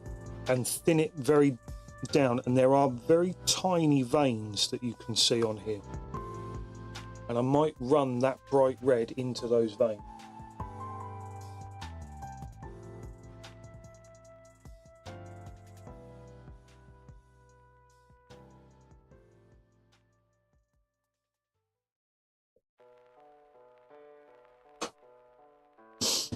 Right, let's just have a quick look at something here. Hold on a moment.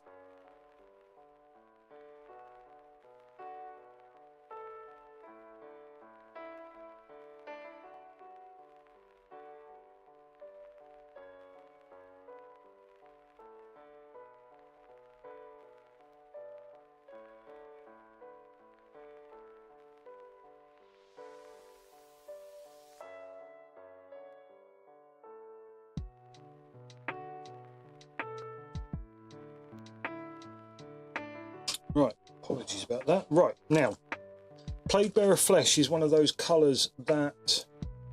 So I'm not sure if anybody remembers the Gibbering Mouther from one of the last few sessions. One of those was already painted in Plaguebearer Flesh, and then I came along and I hit it with a coat of Apothecary White, the contrast white. And it created this gorgeous sort of translucent effect, which I think is what I might try here actually. So I don't want to go too heavy with this. I just want to keep it light and let it do its thing.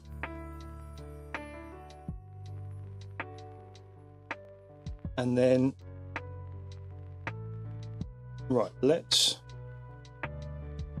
The space in between the wings is going to be the hardest again, like it was when we were originally painting these wings, but I'm going to hit up this first.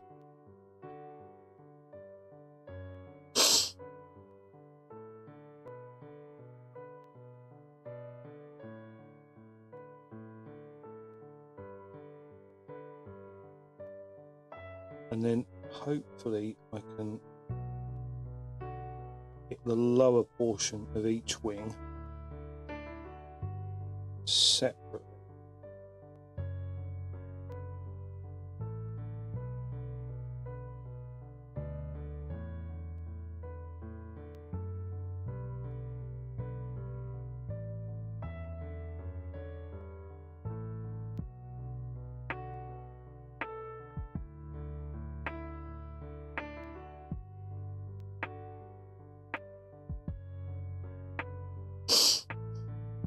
It's going to be quite a nice colour actually.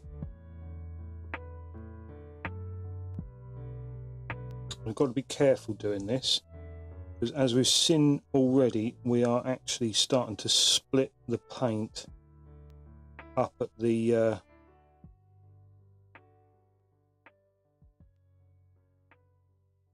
sort of elbow joint, or further up the arm, as it were.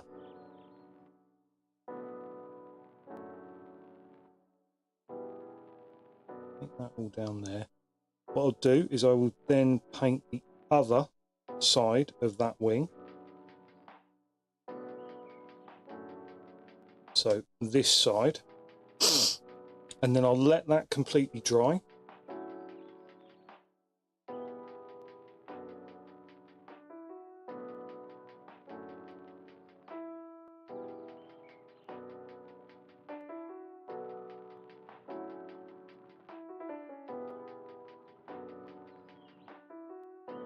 And then we'll come back and do the other wing afterwards.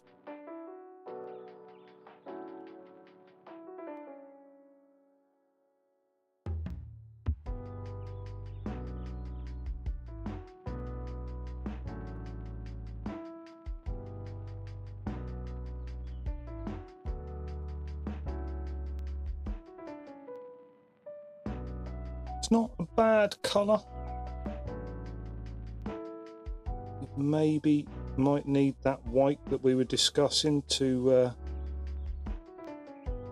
tone it in with the rest of the model. We'll see. And then I'm going to come along, like I say, with the watered down red to run it into all of the veins on there. That will hopefully look quite cool.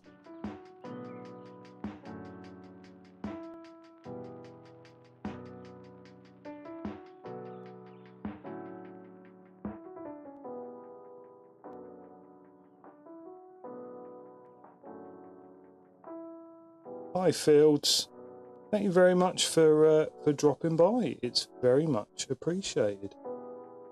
This is a base coat of a it's called Plaguebearer Flesh. I am going to slightly tone this down with a coat of white, and then I'm going to run red into all of the veins on there. But yeah, thank you for dropping by. Obviously, I really appreciate it, bearing in mind your schedule. There we go. Right, I'm going to pop that to one side to allow that to dry. So as you can see, that is a green in there. So we'll let that one dry, and then we'll do the other wing in a moment. So it's looking all right so far. Yeah, see you around, Fields. Thank you very much.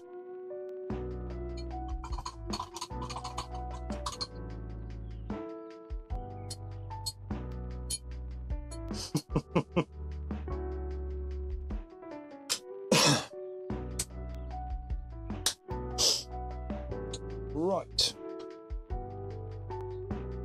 Now, we are going to fix our gargoyle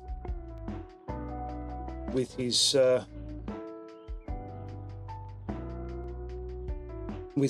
metal. But obviously we've got all of this metal around his belly plate and his belt, his helmet blades, the edge of his sword and the trim on his armor. We're going to get all of those sorted now in mithril silver, my absolute favorite miniature metallics. And then obviously we're going to hit all of that with a coat of Agrax Earthshade and some yellows for our golds, like for the armor trim and what have you.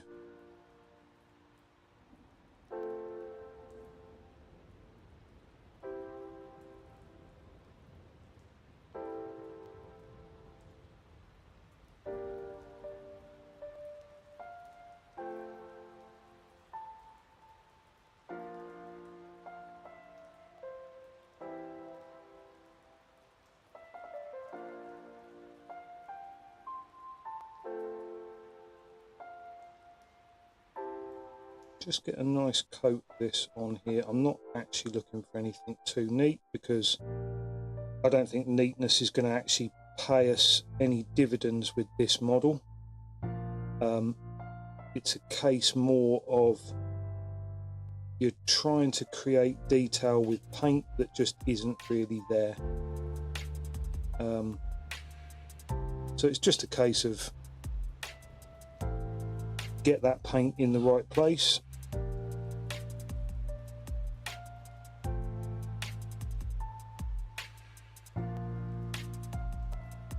There.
Right, so we've lost so much detail on this miniature over the years that he is just barely hanging in there with, you know, you can tell that he's got a face, but that's about it. You can tell that he's wearing a little bit of armor, but that's about it.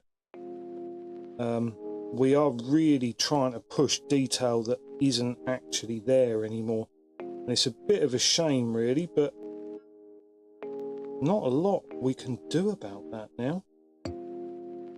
The model is quite degraded, and the paint that was on there just would not strip off. There was just nothing I could do to get that off. I did try several methods.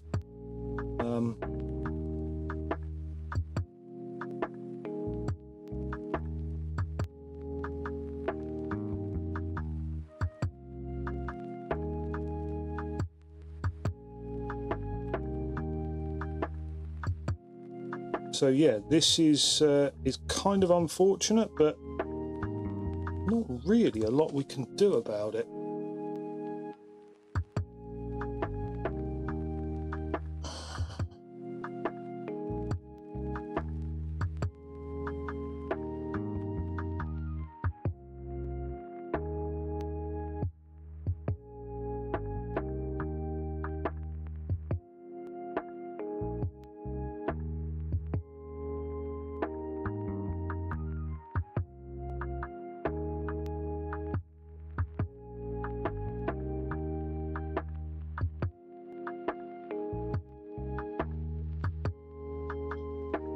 paint in this detail here. We'll highlight up the edge of the sword, which is what we left on the sword, because I think that should have been metallic.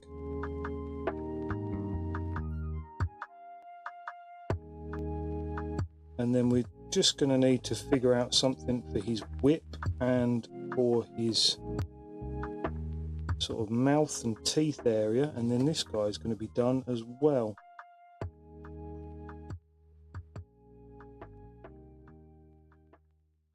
So we are pushing on through them now.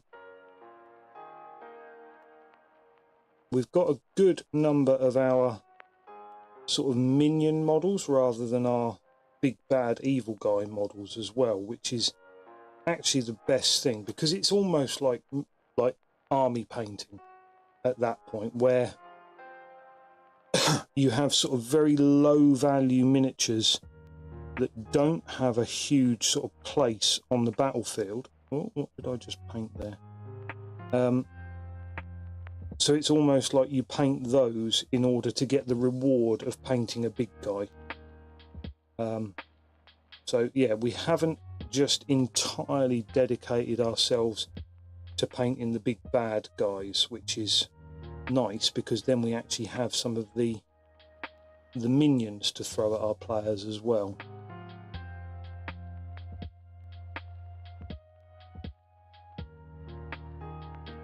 He says while he's painting what is technically a big bad guy. I don't think the gargoyle actually counts.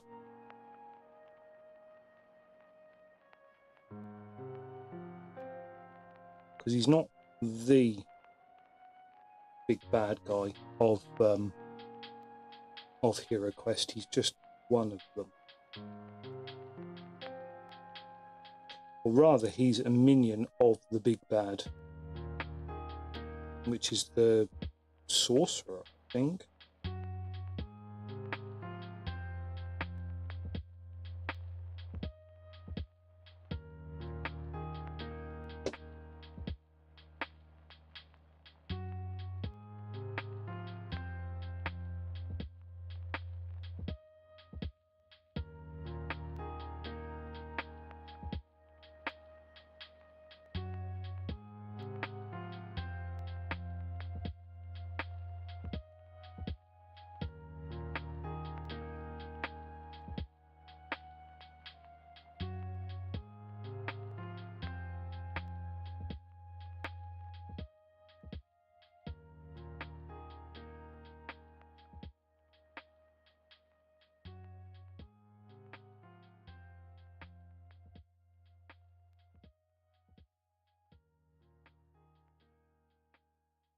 Right, and then we've got the edge of this sword, which I am quite looking forward to doing. So I'm going to pop this down where I can get a nice sort of steady run at it. I'm going to try and preserve the red inside.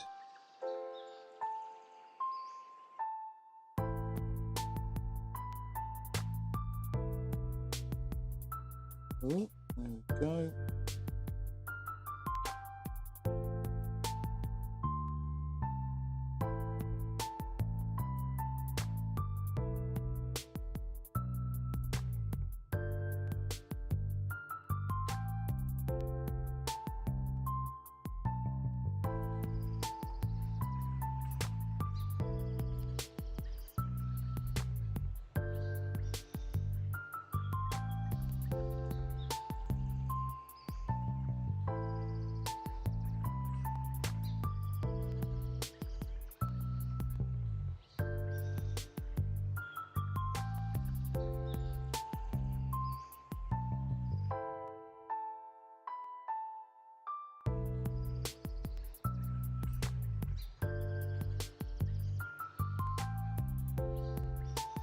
There we go, that'll have to do there.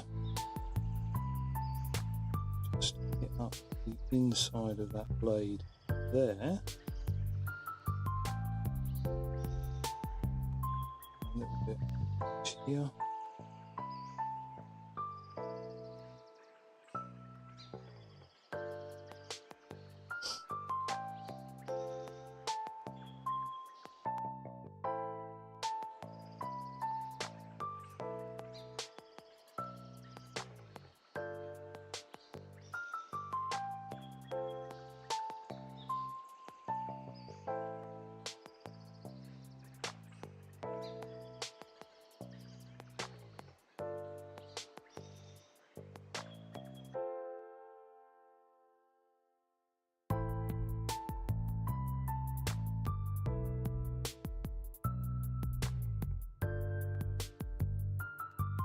Yeesh.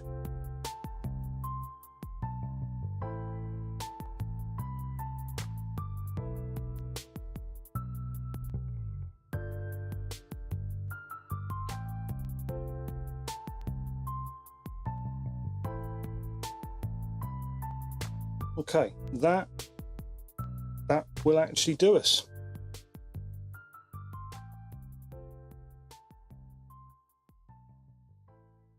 Quite simple, quite bold.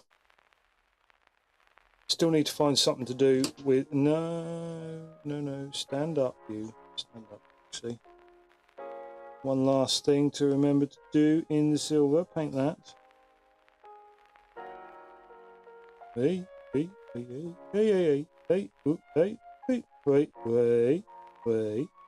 we go. Pop him to one side. He's done for now.